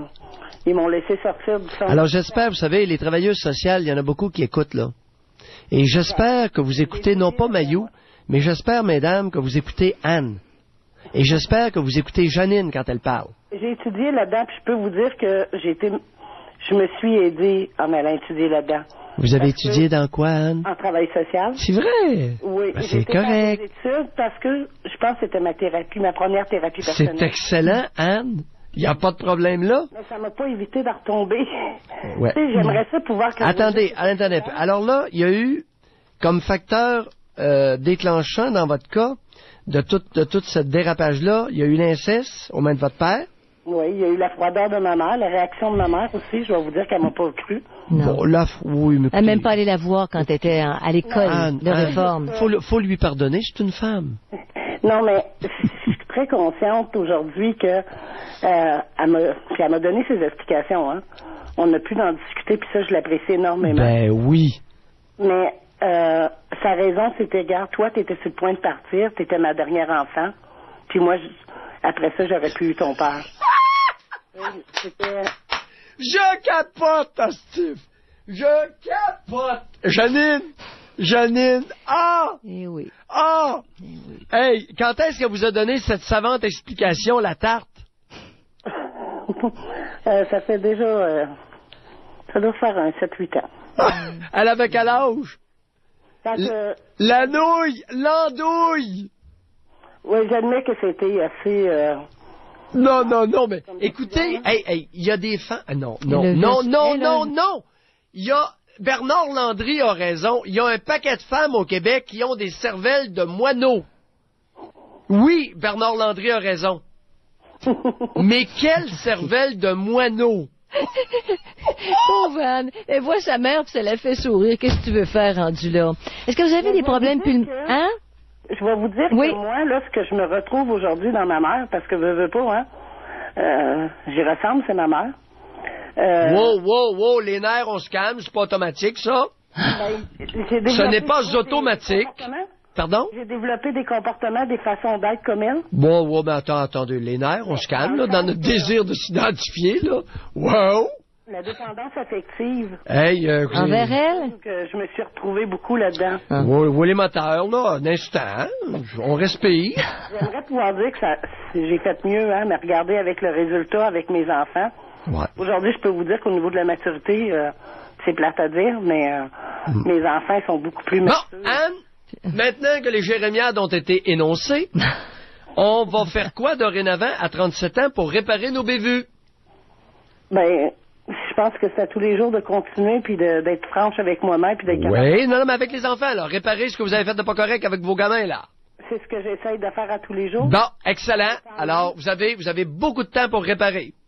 Correct? Bye. Oui. Bye, Anne. Merci de votre appel. Salut. Hey, sa mère. Tous les sports. Vous avez dans votre entourage quelqu'un qui est toxicomane, qui se drogue, entre en désintoxication. Est-ce que vous lui donnez des chances? C'est ça, là. C'est ça l'essence aujourd'hui de l'émission. Puis, combien de fois est-ce qu'on peut donner des chances à quelqu'un? Est-ce que ça vaut la peine? C'est bon. Alors, l'appui des proches. Chantal, bonjour. Hey, attends un petit peu. Janine, là, concernant l'appel précédent, parce que c'est pas anodin, là. OK? Régulièrement, je reçois des courriels qui me traitent de misogyne, puis j'haïs les mères, puis en tout cas, tu sais, j'en ai beaucoup à dire sur les mères, puis... Mais là, à toutes ces bonnes femmes-là là, qui m'envoient des courriels de bêtises, avez-vous écouté Anne? Avez-vous écouté ce qu'elle a dit? Ce qu'elle a dit, c'est qu'il y a 6-7 ans, sa mère lui a avoué que, écoute, t'étais la dernière, t'en avais pas pour plusieurs années encore dans la famille, tandis que moi, j'avais encore besoin du bonhomme. Ça fait que je t'ai sacrifié. Est-ce qu'on a entendu la même chose, Jeannette? On a entendu la même chose. On a entendu la même chose. Hein? Et ça, ce genre de bonne femme-là, là, il y en a plusieurs centaines de mille au Québec. C'est pas 3 douzaines. C'est des centaines de mille, comme la mère de Anne. J'aimerais soumettre ça à la réflexion du collectif féminin du Québec. Quand Maillot dit qu'il y a des femmes qui sont des charognardes, il sait ce qu'il dit. Il y a des femmes extraordinaires. Mais il y en a d'autres, là, c'est des maudites charognardes, des cervelles d'oiseaux. Alors, mesdames, sachez les distinguer, les démêler, parce qu'autrement, vous allez tous entrer dans le même bain. Tu peux pas démêler, Pierre. Ça se démêle pas. La mère d'Anne l'a dit, c'est noir sur blanc. Mais c'est pas tout le monde qui dévoile son jeu comme ça. Et ils ont des enfants qui n'ont jamais le fond de la pensée des parents.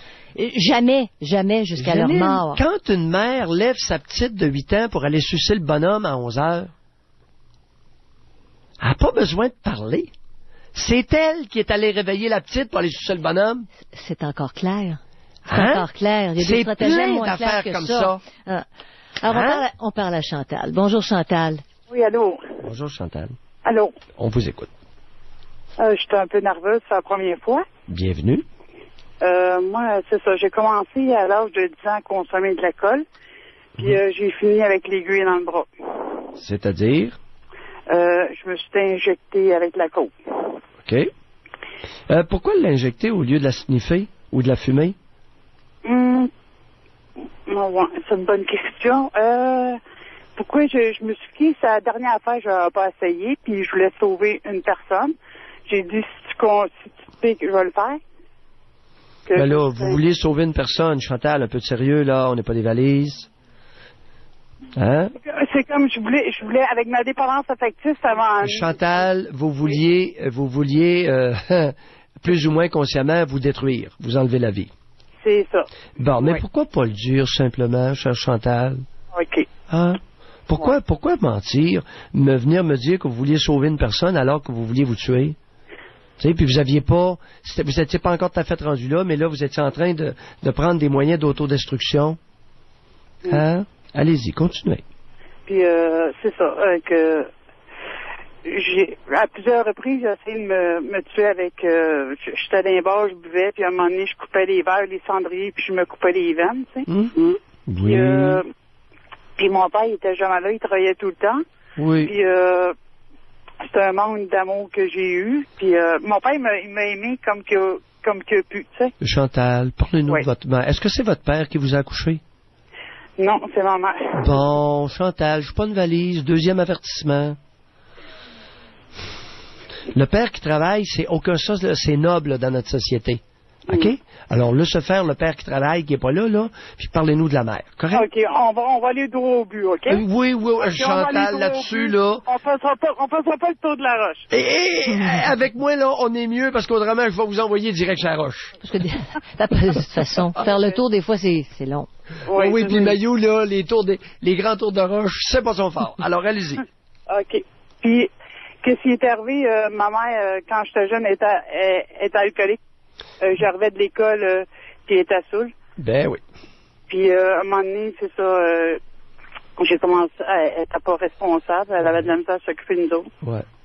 Puis, mon père, il arrivait à 11h le soir. Ben on était déjà couchés. Mon père, il partait à 3h l'après-midi pour aller travailler. Ouais.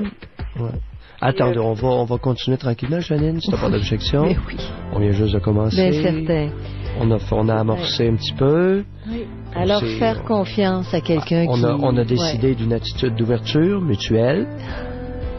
Puis, alors, on poursuit. Regardez, Chantal, on va aller aux informations, puis on va continuer avec vous tout de suite après. C'est bon?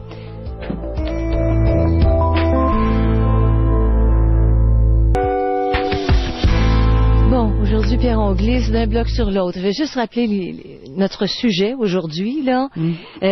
Vous avez dans votre entourage quelqu'un qui essaie de se désintoxiquer de la cocaïne, de l'alcool, etc., qui fait une cure. Vous lui donnez combien de fois une chance? Vous qui êtes un conjoint, une conjointe, collègue de travail, patron, ami, combien de chances? Puis est-ce que ça vaut la peine? Ça dépend des expériences, mais est-ce que dans votre expérience, ça a valu la peine? 790-0224, 1-800-667-52-41. Puis on continue avec Chantal, avec qui nous avons laissé tantôt. Chantal? Oui, je suis là. Okay. Bon. Moi, ça m'a amené, à l'âge de 19 ans, ça m'a amené en prison. De 19 ans jusqu'à 27 ans.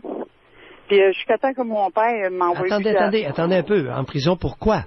En prison, j'ai tout fait pour consommer que j'ai vendu, j'ai volé, j'ai menti, j'ai manipulé. Ça m'a emmené en prison. Okay. Mais vous n'êtes pas allé en prison parce que vous avez manipulé et menti. Vous êtes allé en prison parce que... Parce que, c'est ça, j'ai vendu de la drogue. OK. Vous en vendiez pour en prendre ou si vous en vendiez pour faire de l'argent? J'en vendais pour en prendre. OK. Puis, c'est ça, de 19 ans à 27 ans. Puis, la journée que mon père m'envoyait plus d'argent en prison, j'ai arrêté d'aller en prison. J'ai atteint mon bas fond. Mon bas fond, je voyais plus de porte de sortie. Ouais. Puis j'ai atteint mon bas fond parce que je me suis réveillée un matin, puis moi j'ai connu les meetings en prison. OK. Puis à 27 ans, j'ai décidé de me prendre en main. Ça faisait à peu près 10 fois mon frère me reprenait chez eux. 10 fois? 10 fois qu'il me reprenait. Parce qu'il vous faisait confiance, il essayait de vous aider, il espérait que vous vous en sortiriez. J'ai dit là, c'est sûr, je vais m'en sortir. C'est la dernière fois que je consomme, puis il me faisait confiance. Puis là, je l'appelais, j'ai dit, je suis rendu à bon secours, au poste de police, je m'en vais à Tanguay. Il m'a pris 10 fois. OK. Vous avez quel âge, là, Chantal? Moi, j'ai 44 ans. Ça va faire 13 ans le 28 décembre que je ne consomme plus rien. OK. 13 ans somme. Et comment se déroule votre vie? Alors, parlez-nous un peu de vous actuellement, là. Actuellement, Actuellement, ça fait 1 an que j'ai perdu mon père. C'était une épreuve que j'ai passée en travail. Il était 7 jours dans le coma, puis j'étais là jour et nuit. Chantal. Oui. Où je suis rendue dans mon chemin. Je m'en maudis de votre mère et de votre père. OK. Je vous ai posé une question très simple. Je m'intéresse à vous. Est-ce que j'ai le droit? Oui, tu as le droit. Je vais être poli. Je m'en maudis de votre père. OK, Pourriez-vous nous parler de vous? Moi, comment je suis aujourd'hui? Oui. Avant, j'avais un mal d'être. Quand je consommais, aujourd'hui, j'ai un bien-être en dedans. Je suis bien, je suis heureuse. Mon estime de moi est plus grande. Oui. Je travaille pour moi. Puis, ma vie est belle. Mais concrètement, là, vous faites quoi? Vous avez un appartement? Vous avez une maison? J'ai une petite maison, je suis en loyer dans une petite maison avec 2 chats et un chien. Bon, c'est ça que je veux savoir. Bon. Vous êtes en loyer dans une petite maison Oui. avec un chat puis deux chats. 2 chats et un chien. 2 chats puis un chien. Quelle sorte de chien vous avez? C'est un labrador mélangé avec du lévrier. Il est-tu fin? Oui, il est gentil. Quel âge il a, votre chien, là? Il y a 6 ans. Un chien de 6 ans. Oui, j'ai déjà eu un chien en sortant de thérapie. J'ai eu à peu près 10 ans. Je l'ai fait tuer parce qu'il était malade. Oui. Mais est-ce que ça vous... Mon chien il m'a aidé à revenir à la maison. Je le sais. Ouais, Pourquoi c'est vous ça. pensez que je vous pose ces questions-là sur le chien? Oui, je sais, ça m'a aidé. Est-ce que c'est vous qui aviez eu l'idée ou si on vous avait dit peut-être ce serait une bonne affaire? Non, c'est moi. C'est vous? C'est moi. Bon. Oui. Excellent. Il y avait quelqu'un qui m'attendait à la maison. Je ne voulais pas le laisser tout seul. Ouais. Le chien l'attendait à la maison. Je ne voulais pas le laisser tout seul. Oui. Ça vous donnait une motivation. C'est Oui, important, motivation ça. en pas chuter. Il y a beaucoup d'animaux qui jouent des rôles plus importants auprès de certains êtres humains que d'autres êtres humains. Motivation à ne pas rechuter, c'était le chien. C'est mon chien, Mais oui. oui. Et ce n'est pas la première fois que j'entends ça. Oui. Alors, et à part ça, Chantal, vous vivez de quoi actuellement, là? Moi, je travaille à mon compte. Et vous faites quoi? Je coupe les gazons puis je déneige en hiver. Débrouillarde. Une débrouillarde. Oui, mon père, il a tout le temps fait ça, puis c'est ça. J'aime être dans la nature. Autant que j'étais renfermée en prison, autant je vais être dehors. OK. Paysagement. Paysagement puis du déneigement dans l'hiver. Mais déneigement, là, avec une petite souffleuse, comment? J'avais un 4x4 que mon père m'a gâté. Il m'a gâté toute ma vie, mon père. Puis c'est un papa gâteau. Puis en tout cas... Mettez-en pas trop non plus, un peu de sobriété. Non, mais dans c'est le vrai. propos. C'est un papa gâteau. Ben oui. Oui, c'est vrai. C'est votre mère qui aurait dû vous gâter un peu. Ouais, c'est ça. Ben, mon père, depuis qu'il est mort, depuis que mon père il est mort, ma mère a coupé les ponts avec moi. Oui, c'est une maudite bonne idée. Une maudite bonne idée, ça. La vieille maudite. Elle a vu la vraie couleur Oui, de sa mère. Oui. Le père essayait de compenser, peut-être? Oui, mais là, attendez un peu concrètement, là. C'est que vous allez ouvrir des cours. Qu'est-ce que vous faites l'hiver? Ça m'intéresse. Ouais, je déneige. Ma dernière hiver que je déneige avec une fleur, je m'en vais suivre des cours pour être gardien de sécurité. Au moins, je m'en vais chercher mon permis pour chauffer des taxis. Je veux changer de métier dans l'hiver. OK, oui, parce que c'est dur pour une femme de 44 ans, là. Oui, aller jouer de la pris. souffleuse, là. Oui, ben, je suis assez bien pris. Oui, mais Oui. quand même, tu sais, c'est dur. À 45 ans, là. Mais elle s'en sort. Ouais, Chantal, merci évident. beaucoup. En tout cas, merci. Puis Salut. je vous écoute tout le temps. Que bonne journée. Ça nous a fait plaisir de vous accueillir, chère madame. Alors, le Et chien. après Hey, Oui. Pierre, j'aime ça. Le chien qui était une motivation. Ah. Après ça, il y a Eric au début de l'émission qui nous a dit, bon, qu'est-ce que c'est? Les animaux Quoi? peuvent jouer un rôle Quoi? déterminant. Mais Être beaucoup plus important que bien des intervenants ou des membres de la famille. Alors, combien de fois vous avez fait confiance à quelqu'un de votre entourage qui était sous l'effet de drogue et qui a tenté de se désintoxiquer? Pierre, il y a un aspect de la question. Aujourd'hui, on parle de toxicomanes, des gens qui essaient de s'en sortir. Parce qu'il essaie ou elle essaie de s'en sortir, la famille va le seconder, va accepter des rechutes. Combien de fois on accepte des rechutes? Puis Pierre, Oui. il y a des gens qui ont été toxicomanes, qui sont toxicomanes, qui disent c'est normal qu'ils m'aident, c'est normal que mes proches m'aident. Ils prennent ça pour acquis. Puis il y a des familles, il y a des amis qui vont fournir de l'argent parce qu'ils se disent au moins il ira pas voler. Alors, ça fait comme une roue. Alors, il y a toutes sortes de situations que ça engendre. Tu sais. Tu prends pour acquis l'affection de ta famille, alors que ça peut être retiré. Si ça fait 17 000 rechutes que tu fais, dès là... le début, Oui. dès le début de l'utilisation de produits illicites, là, manifester une désapprobation, mais malheureusement, on banalise. Vois-tu, les individus ne se droguent plus, ils consomment. Alors, la réprobation sociétale n'est plus au rendez-vous. C'est ça. OK? Oui. Il y a une banalisation du phénomène de la drogue. Bon. Je suis en faveur de la légalisation de ça pour que cesse l'appropriation du crime organisé sur entre autres le cannabis. Parce qu'à partir du moment où on va légaliser le cannabis, il y a beaucoup de petits drogués qui vont cultiver eux-mêmes le petit plant de pot et ça va faire tomber de beaucoup la demande pour la cocaïne et l'héroïne. Oui. Alors ça, c'est important. Mais est-ce que ça va pas accentuer justement ce que vous décriez, la banalisation? Non, pas du tout. Non. Ça va être la même chose? Pas, ça fout rien. Mais écoute, lorsque l'alcool a été légalisé, est-ce que le monde buvait plus? Jamais. Non. Jamais. Bon, mais... Avant, dans le temps de la prohibition, ça bagossait. Ça se faisait de la bagosse. OK? Ça se faisait de l'alcool. Il y en a beaucoup qui s'intoxiquaient. Il y en a plusieurs qui se sont ramassés aveugles. Oui. En légalisant l'utilisation de l'alcool, on a pas normalisé. On a amélioré la qualité des produits. Ceux qui voulaient en prendre de façon récréative ont continué. Puis ceux qui étaient alcooliques avant ont continué. Ils sont restés. Mais au moins, ils ne sont pas devenus aveugles. Ben là, au moins, là, c'était pas là, avec de l'alcool frelatré puis 50 maudites cochonneries. Mais banalisation. La même chose avec le pot puis le hashish. C'est sûr que si le cannabis est légalisé, le pot puis le hashish va circuler. Ben oui, il va circuler. Mais il circule de toute façon. Merci. Bon, correct. S'il vous plaît, pourriez-vous regarder à l'état de la situation actuelle? S'il vous plaît. Est-ce que vous dites, Pierre? Disent les petits-enfants, s'il vous plaît. Mais la banalisation, Pierre, au début, c'est correct, il prend un petit joint ici et ça, puis tu dis rien, puis à un moment donné, ça devient un gros problème, et là, t'es pris avec des désintox. Alors, on parle à Mélanie. Bonjour, Mélanie. Bonjour. Bonjour, Mélanie.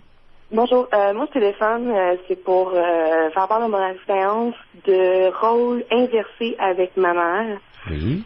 Ce qui veut dire que ma mère, elle prenait de la coke, elle prenait beaucoup d'alcool. Votre mère a quel âge? Parce que c'est une bonne femme New Wave, là. Il y en a un paquet de ça, des bonnes femmes là à cocaïne. Dans le temps, elle avait début quarantaine. Oui, ça fait combien de temps de ça? Vois-tu, ça fait un bon 10 ans à peu près. Ah bon, il y a 10 ans, c'est ça. Ça a commencé, moi, exactement. À 30 ans. Elle avait à 40 ans. Un peu après ça. À 40 ans, il y a 10 ans. Elle a une cinquantaine d'années à l'heure actuelle, la bonne femme. Elle va avoir 48, comme ça. Elle a 48 ans. Okay. Ouais. Moi, j'avais à peu près 14 ans à l'époque. Oui. J'étais adolescente. Ma mère m'a déjà pris des sous sans que je m'en rende compte pour ses affaires à elle. Elle vous volait? Ouais. Pour acheter sa poudre? Pardon? Pour acheter la poudre. Est-ce qu'elle utilisait le même fournisseur que Boîte-L'air? Aucune idée. J'en ai aucune idée. Vous êtes capable de m'en empêcher, celle-là. Ce que je trouvais plate, c'est que, à un moment donné, moi, j'avais 14 ans, j'avais mon petit travail à moi, j'avais mes sous, je voulais m'acheter des choses, et moi, mes parents sont séparés. Fait que la fin de semaine, je partais 2 semaines de temps chez mon père, je laisse des sous pour qu'elle ait payé ma facture de Yves Rocher que j'avais dans le temps. Oui. Et j'ai demandé un reçu. Elle dit, je ne l'ai pas eu. Mais moi, je ne demandais pas. Je savais très bien que j'avais un reçu. Oui. Fait que j'ai fait confiance à ma mère en la croyant qu'elle avait payé. J'ai eu mon compte le mois d'après, puis ça n'avait pas été payé. Fait qu'à partir de là, il y a eu bien des choses comme ça qui ont dégringolé. Le mensonge qu'il y a eu dans tout ça, je pense que c'est la chose la plus difficile. Je me rappelle déjà avoir dit à ma mère, pourquoi tu me mens en pleine face quand tu sais que je le sais, mais tu me le dis pareil. C'est une chose que j'ai trouvée très, très, très, très difficile. Perte de confiance en sa mère. Mensonge en pleine face, mensonge éhonté. C'est ça. Toutes les drogués mentent effrontément. Ben oui, les grands alcooliques puis les drogués mentent tous effrontément. C'est une conséquence, ça. Ils mentent peut-être un peu avant, mais la drogue et l'alcool en excès et le gambling rendent tout le monde menteur. Oui. Mais quand t'as 14 ans, là, tu dis, waouh, ça commence raide. C'était une méchante claque. Oui. Elle a essayé de se suicider aussi en avant de moi. Ça a été une autre affaire. De quelle façon? Racontez. Elle revenait de travailler, elle était à peu près à 1h30 du matin. Et je sais qu'elle était saoule. Elle était arrivée dans le cadre de ma porte, puis j'ai vu qu'elle ça m'a réveillée, veut pas. Puis là, elle me dit, Mani, en tout cas, c'est des problèmes, tu sais, tombe pas dans la drogue, c'est pas la meilleure affaire, puis ta. Mais là, moi, j'ai eu comme un flash rouge. J'ai quelque chose qui marchait pas. Je l'ai suivie dans la cuisine, elle a ramassé des médicaments. Elle a globé des médicaments, tout ça. Réflexe de mettre les mains dans la bouche pour enlever tous les médicaments, les jeter dans le levier. J'ai appelé une de mes copines que son père qui était sur mon côté, il essayait gros de l'aider pour la rentrée en désintox, des choses comme ça. J'ai eu du support au moins de ce côté-là, mais c'est quelque chose à vivre, là. Oui. Oui. Oui, certain. Et la suite? Ben la suite de tout ça, c'est que là, aujourd'hui, ça va beaucoup mieux. Là, j'habite plus avec ma mère comme telle. J'ai quand même une bonne relation avec elle. La confiance, je pourrais dire qu'elle est à 75%. Je pourrais jamais retrouver la confiance totale à ma mère parce que je sais qu'elle m'en encore. Aussi banal que des histoires, elle habite plus loin, elle habite près d'1 heure et demie d'ici, de chez moi, puis à Noël, elle me dit, je montrais pas, France, mon chum, il est malade, puis il était à l'hôpital, tu sais. Le lendemain matin, elle me rappelle, finalement, c'est juste que ça ne me tentait pas. Pourquoi tu me l'as pas dit? Pourquoi tu me mens? Puis elle vous le dit. En plus, 24 heures plus tard, elle vous le dit. Oui, c'est ça. Je te l'ai dit, je t'ai dit la vérité pareil. Oui, mais pourquoi tu me l'as pas dit sur le coup? Mélanie, la bonne femme à quel âge, là? Là, elle a 48. Bon, 48 ans. Et vous avez 24 ans, 23? Moi, j'ai 25. 25 ans? Oui. Est-ce que vous voulez gaspiller une partie de votre vie? Non, pas du tout. Alors, qu'est-ce que vous faites dans cette relation-là? Ben, regarde, je garde ça pas au minimum. Mais Mélanie, vous nous avez dit quelque chose d'emblée que j'ai écrit. Rôle inversé avec ma mère. Oui. Rôle inversé, ça veut dire que vous devenez la mère et elle devient l'enfant. Oui. Vous vous êtes fait prendre. Vous ne voulez pas abandonner votre petite fille. Vu de même aussi, oui. Et vous allez payer cher. Aussi. Mais Pierre, la question aujourd'hui, c'est combien de rechutes tu peux tolérer? Combien de fois tu acceptes de te faire duper, qu'on te mente en donnant une chance? Ça marche pas dans ce cas-là, vos antennes? Le rôle est inversé. Oui. Expliquez-nous, Mélanie, ce que je veux dire. Dans le sens que, regarde, je sais pas combien de fois je peux avoir raccroché le téléphone à ma mère parce que je savais qu'elle commandait de la dope. Des sous qui m'ont été volés, j'essayais de la raisonner, je faisais vraiment le rôle de la mère. Oui. De faire un enfant pour l'éducation ou je sais pas trop quoi, là. Elle vous a attrapé dans ce rôle-là et elle vous tient dans ce rôle-là. Oui. Dangereux, cela, vous allez perdre beaucoup de temps, d'énergie, d'émotion. Je consacre plus autant d'énergie à ça. Mélanie... Je sais qu'à l'occasion, on en prend encore, mais regarde, je me dis à ça, c'est sa vie. Parce que le moment où ça nous tout à fait, vous n'en êtes pas encore, ne soyez pas trop pompeuse, un peu de modestie, vous n'êtes pas encore arrivé là. Okay. Vous aimeriez arriver à ce point-là. Je ne crois pas que vous soyez arrivé. Est-ce que je me trompe? Ben, c'est sûr que, regarde, à quelque part, c'est ma mère, je veux pas qu'il arrive rien non plus. Mélanie, c'est votre fille. Ce n'est pas votre mère, c'est votre enfant. Et elle est venue vous chercher dans votre instinct maternel. Peut-être que c'est assez mieux que j'ai mes enfants à moi, peut-être. Soyez prudente parce qu'elle pourrait détourner à son profit votre instinct maternel. OK. Soyez prudente, Mélanie. Ce n'est pas sans raison que je vous dis ce que je vous dis. Elle est en train de détourner votre instinct maternel et de le briser. Et vous pourriez avoir beaucoup de difficultés à l'utiliser adéquatement pour vos propres enfants. Comme, est-ce que vous avez un exemple? Pardon? Est-ce que vous avez un exemple? Un exemple de qu'est-ce qui pourrait, une conséquence qui pourrait faire que mon instinct maternel pourrait être... Suctionner tellement d'énergie, Pierre? Elle pourrait même vous détourner d'avoir des enfants. Oh non. Elle pourrait même vous détourner de croire que vous êtes une bonne mère. Non. Parce que, attendez un peu, inconsciemment, elle va vous amener à réaliser qu'avec elle, vous avez échoué. Il y a une grosse game, j'ai l'impression qu'il y a une grosse game qui se joue là. C'est très malsain. Cette femme-là, votre génitrice, a échoué comme mère et va tout faire pour que vous développiez un sentiment d'échec. Non, je délire, Mélanie, je délire. Je m'excuse. Pierre, c'est parce que c'est pas clair. Ça, c'est un des cas, là. Wow. On va faire la pause. Pierre, moi, c'est moi qui vais vous demander des explications. Okay. Mélanie, bye, merci Mélanie. beaucoup.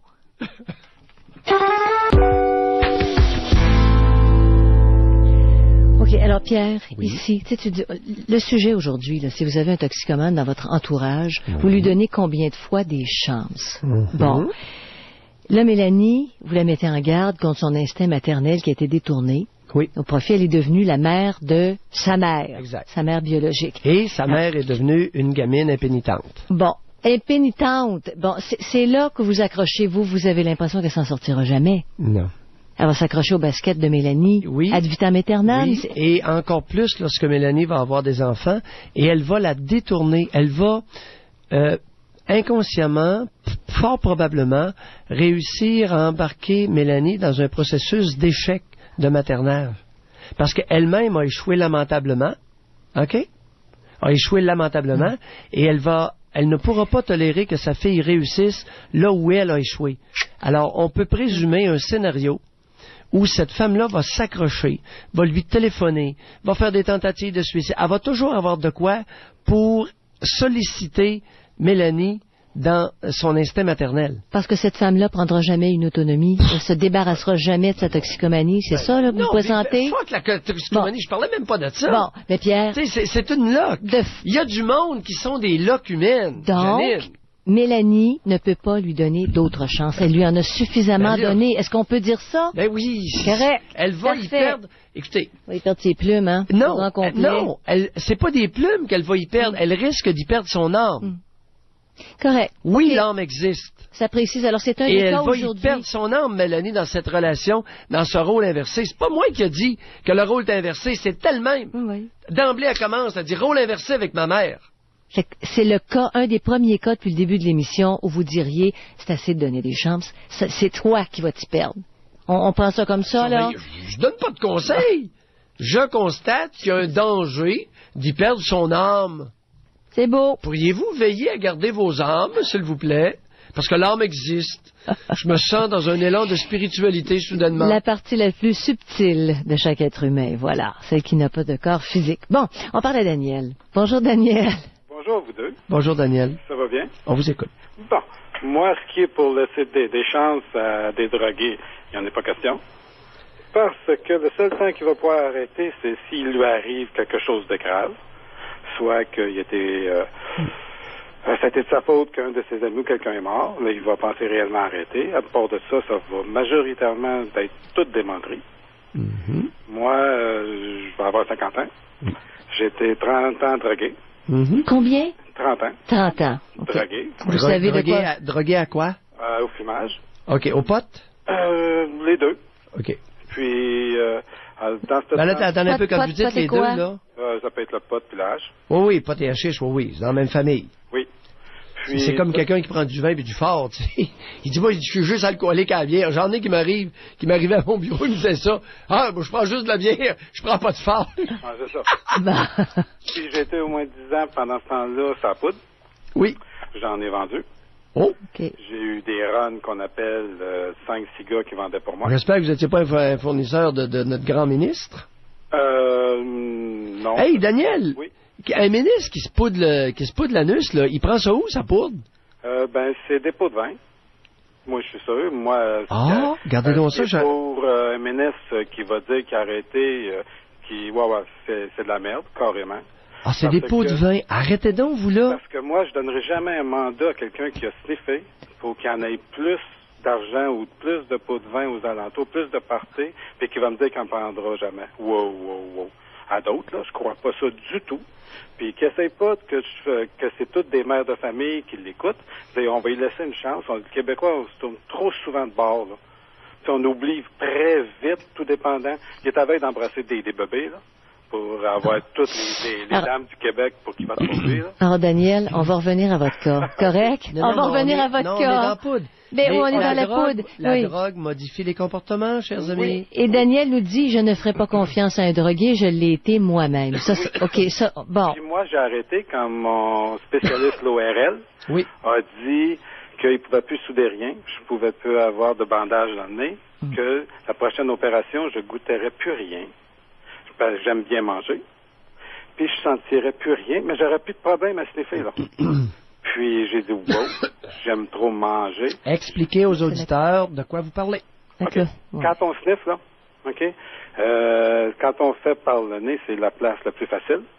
Puis on peut faire ça à peu près n'importe où. C'est soit le nez ou les yeux. Moi, je n'ai pas fait la piqûre parce que j'ai horreur des piqûres, j'ai une phobie. Oui. J'aime pas les piqueurs, donc c'est la raison pourquoi je me suis jamais piqué. OK. Puis, à force de sniffer, souvent tu vas pogner de la cochonnerie. Ou que tu sniffes trop, on parle d'à peu près 30 grammes par fin de semaine. Ça veut dire combien de lignes, ça? Ah, t'es compte plus. Là, on parle plus ligne, on parle track. Tu sais, puis là, t'arrives le dimanche qu'il faut que tu dormes, là, t'as ton pot de Valium. Puis tu commences à 5. Si tu réussis à t'engourdir un petit peu, tu risques de dormir, là. Mais je veux dire, puis c'est tellement facile, là. T'arrives, on te connaît, là. D'un bar partout, là, quand t'arrives avec ta poudre, tu payes plus, là. Tu mets le sac sur la table, puis là, la bière arrive, tout le monde te parle. T'es comme le centre. Donc, puis ça, là, tout le monde aime ça. Ouais, The King. C'est ça, tout le monde aime ça. Mais pour votre nez, là, c'est la cloison qui se brise, là. Oui. Ça s'est attaqué. Oui, j'ai eu 6 fois qu'on m'a soudé des bandages et tout, les veines et tout, parce que ça saignait, là. Puis là, mais j'aurais pu arrêter, j'aurais pu continuer, là, m'en mettais genre Teflon, là. Ça saignait plus, là. C'était fini, là. Et donc, ça passait tout. Mais moi, j'aime trop m'en manger quand tu m'as dit que je pouvais écouter. Ça fait que là, j'ai donné mon livre de front au gars qui collectait. J'en avais pour à peu près 75 000. Puis j'ai déménagé. J'ai changé de place. Je comprends pas. Qu'est-ce que ça veut dire donner le livre de front? Le monde qui doivent. Les clients. Tu sais, c'est facile. Tu arrives un vendredi, un gars s'en vient te voir, ou quelqu'un que tu connais, qu'il te demande d'y en prêter, là, mais tu appelles ça un front, là. Oui. OK, un 3-4 grammes. Ben, à 3-4 grammes, c'est facile de 200-250. Oui. Donc, lui, il commence, là, il est venu te voir à 10 heures, là, il paye la traite à ses chums, là, il vient te revoir, ah oui, donc, 2, 3, là, tu t'écoutes, là. Puis le gars est allumé. Donc, tu sais que une personne allumée, c'est comme violent un peu, là. Donc, tu t'arranges pour pas que diplomate un peu, là. Ben là, tu t'arranges. Ben là, les comptes de 2, 3, 4, 5 000 piastres, ça vient vite. OK. Donc, puis vous aviez ça dans votre petit livre, vous marquez ça, là. Ben oui, j'en avais au-dessus de 75 000, puis j'avais un collecteur. Quand ça faisait trop longtemps. Quelqu'un qui travaillait pour vous. C'est ça. Bon, Daniel, il est important que je vous pose une question. Oui.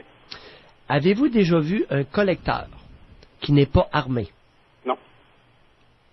Bon, là, il y a beaucoup de policiers qui nous écoutent, là. C'est important. C'est important. Tous les collecteurs de comptes de drogue portent une arme à feu. Oui. Avez-vous bien compris, les polices, là? Pareil comme... Fait que quand vous faites une descente en quelque part, puis que vous soupçonnez un trafiquant de drogue, il est nécessairement armé. Oui, parce qu'il va y avoir des pourris, là, qui sont allumés, OK, qui ont pris de la dope, puis qui vont aller essayer de te voler ou te sacrer un coup en arrière de la tête, n'importe quoi, pour te voler. Puis eux autres, ils savent plus ce qu'ils font, c'est des junkies, là. OK? Donc, eux autres, ils s'en balancent, là, ils savent pas ce qu'ils font. Alors, pour les policiers qui n'ont pas encore écouté des trafiquants de drogue ou des individus comme Daniel qui témoignent, je vous le dis, tous les collecteurs de drogue sont armés d'un gun. Et tous ces guns-là, ça ne sont jamais enregistrés. Non. C'est la seule affaire que si t'es bien coté, là, si moindrement tu connais un policier, parce que moi, j'achetais ma dope, on va dire, pas d'un trafiquant, mais d'une personne professionnelle. Fait que, quand t'arrives, t'achètes un gun, dans le temps, on achetait ça dans le Chinatown, quelque chose du genre, tu tires avec, tu prends ton projectile, puis là, tu l'envoies le faire analyser à balistique. Voir s'il n'y a pas comme un meurtre là. Puis si on t'arrive, non, il est clean, mais il n'est pas enregistré, ben là, tu le gardes, ça va. Mais tu vas arriver que le gun n'était pas clean.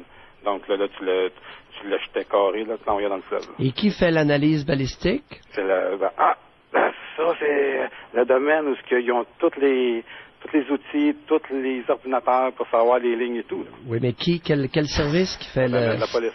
Bon. Le service de police va analyser la balle. Oui, pour savoir si ce gun-là a déjà été utilisé pour tuer quelqu'un. Oui. Si une balle avec des rainures similaires n'a pas déjà été retrouvée dans un corps. Oui.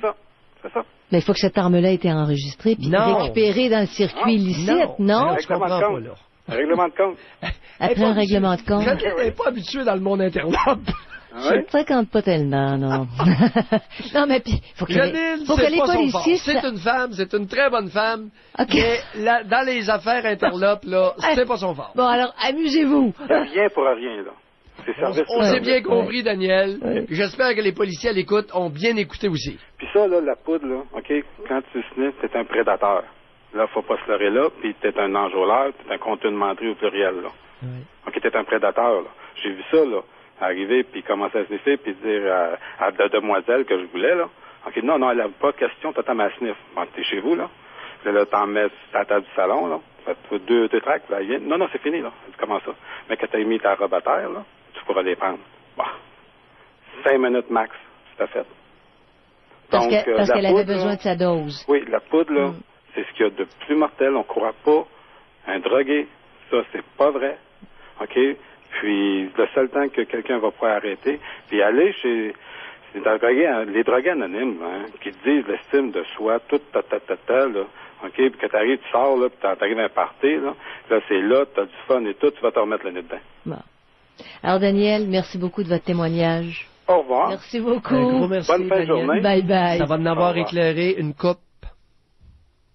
Bon, à quelqu'un qui se drogue, à quelqu'un qui prend de la cocaïne, du crack et qui essaie d'en sortir, qui va en désintoxication, une fois, deux fois, trois, combien de chances donneriez-vous à un proche, à un collègue de travail, dans ce sens? Alors, on parle à Stéphane. Bonjour Stéphane. Comment ça va? Bonjour Stéphane. Comment ça va? On vous écoute. Il y a eu des beaux témoignages aujourd'hui. Je veux juste saluer l'honnêteté du gars d'avant moi, là. Vous savez, la bullshit à notre tribune, pas souvent, ouais. Stéphane. Hein? Fait que c'est pour ça que j'appelle. Oui. Allez-y. Ouais, moi, je suis un drogué abstinent depuis 6 mois. Oui. Puis, c'est sûr, je me suis drogué pendant 10 ans de ma vie. Fait que ça l'a transformé nécessairement ma vie, là. À combien de reprises, Stéphane, vous avez tenté d'en sortir? Puis avez-vous, peut-être vous n'avez pas tenté, là? Non, c'est la première fois que j'essayais. Première fois après 10 ans? Ouais. OK. Là, j'ai 25 ans, j'ai commencé ça dans les alentours de 15 ans, puis comme vous dites souvent, la banalisation du pot, hein, nous autres, on fumait notre petit joint. Fait que c'était pas grand-chose qu'on se disait, mais ça mène à une chose et une autre. Fait que pour mon cas, à moi, je me suis rendu jusque dans Freebase, puis les comportements que j'ai eus, c'était assez... j'ai fait du tort. Vous avez fait du tort? Ouais, j'ai fait du tort, c'est sûr. Que je sais autant que je peux de réparer ça. Qu'est-ce que vous voulez dire par là? Expliquez-vous. Ben, c'est sûr que, comme vous dites, on devient menteur. Moi, je suis devenu menteur. Je suis devenu menteur, manipulateur, voleur, name it, là, je l'ai fait pour obtenir la substance, pour passer rapidement de mon plaisir à mon désir, là, ou l'inverse, en tout cas. Vite, là. Parlez-nous des vols que vous avez faits. Les pires vols, les plus gros vols, c'était quoi? Ah, c'est dans mon entourage, puis pour moi, c'est les pires. Je veux dire, j'ai pas volé une banque, j'ai pas volé un dépanneur, je me suis pas rendu là, mais j'ai trahi des gens que j'aime beaucoup. De quelle façon? Souvent, la carte de ma femme, ça c'est... Pardon? La carte de ma femme. C'est-à-dire? Ben, on se fait confiance après un certain nombre d'années, hein, fait que le NIP, je l'avais. Puis la carte, je l'avais, fait que je sortais avec la carte, puis mon maudit a pris ma carte, pourquoi tu l'as pris, puis on s'inventait une raison, puis on essaye de renflouer l'argent le lendemain matin avec quelqu'un d'autre, puis la roue, elle tourne comme ça.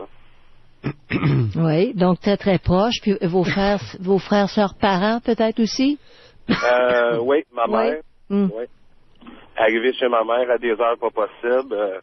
Puis, ce qui est fou là-dedans, c'est que je me suis jamais rendu compte que j'avais l'air en manque devant elle, là, tu sais, parce que moi, ce que je veux, c'est ma dope, pis tout, puis je me rends pas compte que j'ai un visage de mort vivant, puis j'y mens éhontément dans le visage, prétextant des faux prétextes pour avoir de la drogue, puis avoir de l'argent. Puis des fois ça marchait, des fois ça marchait pas, mais beaucoup de manipulation, puis de chantage émotif, tu sais. Comme, écoute, ils vont me briser 2 jambes, ou je sais pas, moi... C'est ça, vous disiez à vos proches que vous étiez menacé de vous faire casser les jambes, puis à ce moment-là, eux passaient l'argent pour vous éviter. Ça. Ben, à ma mère. Votre mère. Ça, c'était... OK. Parce que à chacun son front, puis à chacun sa menterie, hein, parce que la relation de mensonge avec ma mère est pas la même qu'avec ma femme, par exemple. Parce que ma femme, j'ai l'air d'un gars plus régulier, plus débrouillard, je peux pas aller dans ma tête de drogué à ce moment-là, je peux pas aller jusqu'à cette menterie-là. Fait que ça va être des choses plus banales. Mon truck de compagnie est brisé, j'ai eu besoin d'argent rapidement, tête à coucher, j'ai pris ton argent, je te rembourse ça demain, j'en parle à mon patron. Mais ça, c'est toutes des choses qui... Vous ajustiez vos mensonges suivant les personnes. Ah oui. Oui, alors ça en est de la manipulation. C'est dans le raffinement du mensonge. Ah oui. Un expert là-dedans. Puis je me rends compte aujourd'hui que chaque petit comportement que je peux avoir de mon ancienne vie, que ça soit vite, là, que ce soit aller dans un bar, jouer au PlayStation, boire des boissons énergisantes, mentir, ce sont tous des comportements qui me ramènent à un craving, à une envie pour ceux qui comprennent pas. Fait que j'essaie, comme que je peux aujourd'hui, là, d'améliorer ma façon d'être, là. Mais d'essayer de me mettre dans le cœur, là, avec comme Dr Mailloux dit, des plaisirs simples, des choses simples, garder ça simple, puis essayer de nettoyer mes relations, là. Fait que là, je suis là parce que c'est un bébé, là. J'ai 6 mois de rétablissement, là. Ouais. Stéphane? Moi, je me considère comme un drogué, puis je vais me considérer comme un drogué longtemps. Puis c'est en me mettant ça dans la tête à tous les jours que ça va me tenir loin de la rechute. Je vois pas dans le futur, là, mais je me sens bien aujourd'hui, là, Stéphane, en étant honnête avec moi-même. Vous avez mentionné être un bébé. Oui. Est-ce que vous étiez un bébé à 15 ans? Ah oui. Racontez. On va parler de maman. Indépendamment du fait que je l'aime beaucoup, là, ma mère ce que je vois de mes patterns d'enfance, là, ma mère m'a protégé beaucoup. La façon la plus simple que je peux vous le raconter, c'est, exemple, si j'avais quelque chose à faire quand j'étais jeune, j'ai remarqué très rapidement que je pouvais être crosseur dans le sens que ma mère, exemple, j'ai une recherche à faire sur les baleines. Puis je la fais pas. J'ai annoncé ça à la dernière minute en sanglots. Puis quand je me réveille le lendemain matin, la recherche sur les baleines avec des dessins infantiles se retrouve sur la table de la cuisine et c'est pas moi qui le fais. Elle était faite. Elle était faite par votre mère pour vous sauver la peau. Et voilà, dans toutes les situations. Fait que ça, c'est quelque chose que si je m'en rends pas compte aujourd'hui, je retombe là-dedans facilement. Parce que c'est dans mes comportements intrinsèques, puis j'essaie de m'en libérer, Stéphane, mais j'ai des défauts de caractère. Ça revient, Êtes-vous fils unique? Est-ce que je suis quoi? Êtes-vous fils unique? Non, même pas. Même pas, mais... Combien d'enfants chez vous? Il y a ma soeur qui est 1 an plus jeune que moi. J'ai un petit frère de 6 ans. On a 20 ans de différence. Ouais. Ouais. Stéphane? Oui. Vous avez mentionné que votre maman, vous l'aimez beaucoup. Ah, que je l'aime. Elle m'a sorti du toit, mais on comprend-tu? J'ai l'impression que votre maman vous aimait beaucoup. Un petit peu trop. J'ai failli devenir le petit mari à un certain moment donné. Vous êtes devenu le petit mari. Ben oui, je suis ouais, ok. Vous avez été. Je suis devenu le petit mari, ouais. Vous avez failli redevenir. Vous l'avez été, puis solide. Oui, je l'ai été. Ça veut pas dire ça veut pas dire parce que je constate ça que j'en ai de besoin puis que j'ai le goût de ça aujourd'hui, là. C'est juste exact. Exact, je suis d'accord avec vous là-dessus. Mais je le constate. Il faut que je sois honnête parce que sinon j'avancerai pas. Et là. vous n'avez que 25 ans? Oui, puis je suis content de m'être tapé le nez sur le mur. Non, attendez, wow. C'était peut-être pas nécessaire. Passer par la drogue pour se sevrer de l'amour exagéré de sa mère, de l'attachement édipien renversé de la mère. Je pense pas que ce soit tellement sain, là. Mais pour réaliser tout ça, Stéphane, il fallait décrocher. Ça fait juste 6 mois que vous avez réalisé tout ça? Maintenant. Je suis allé en thérapie, là, premièrement. Oui. Maintenant. Là, attendez un petit peu. Je vais vous laisser avec votre maintenant. Je veux juste ajouter, parce qu'on parle beaucoup de désintox depuis tantôt. Oui. Pour moi, ça, c'est bullshit. OK? Bullshit. Désintox, c'est bullshit. Bullshit. Ça donne, pour moi, là, ça ne donne que le manque d'y retourner. Puis, faut aller chercher, hein, quelque part, hein. Je pense pas qu'on devient psy en n'ayant pas confiance en la nature humaine de s'améliorer, là.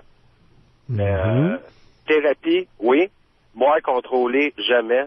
qui désintoxe, bullshit. Bon, revenons, vous avez été petit mari de moment. Ben oui. Est-il possible que vous le soyez encore? Ouch, hein? Pas fin, Maillot, hein, Stéphane?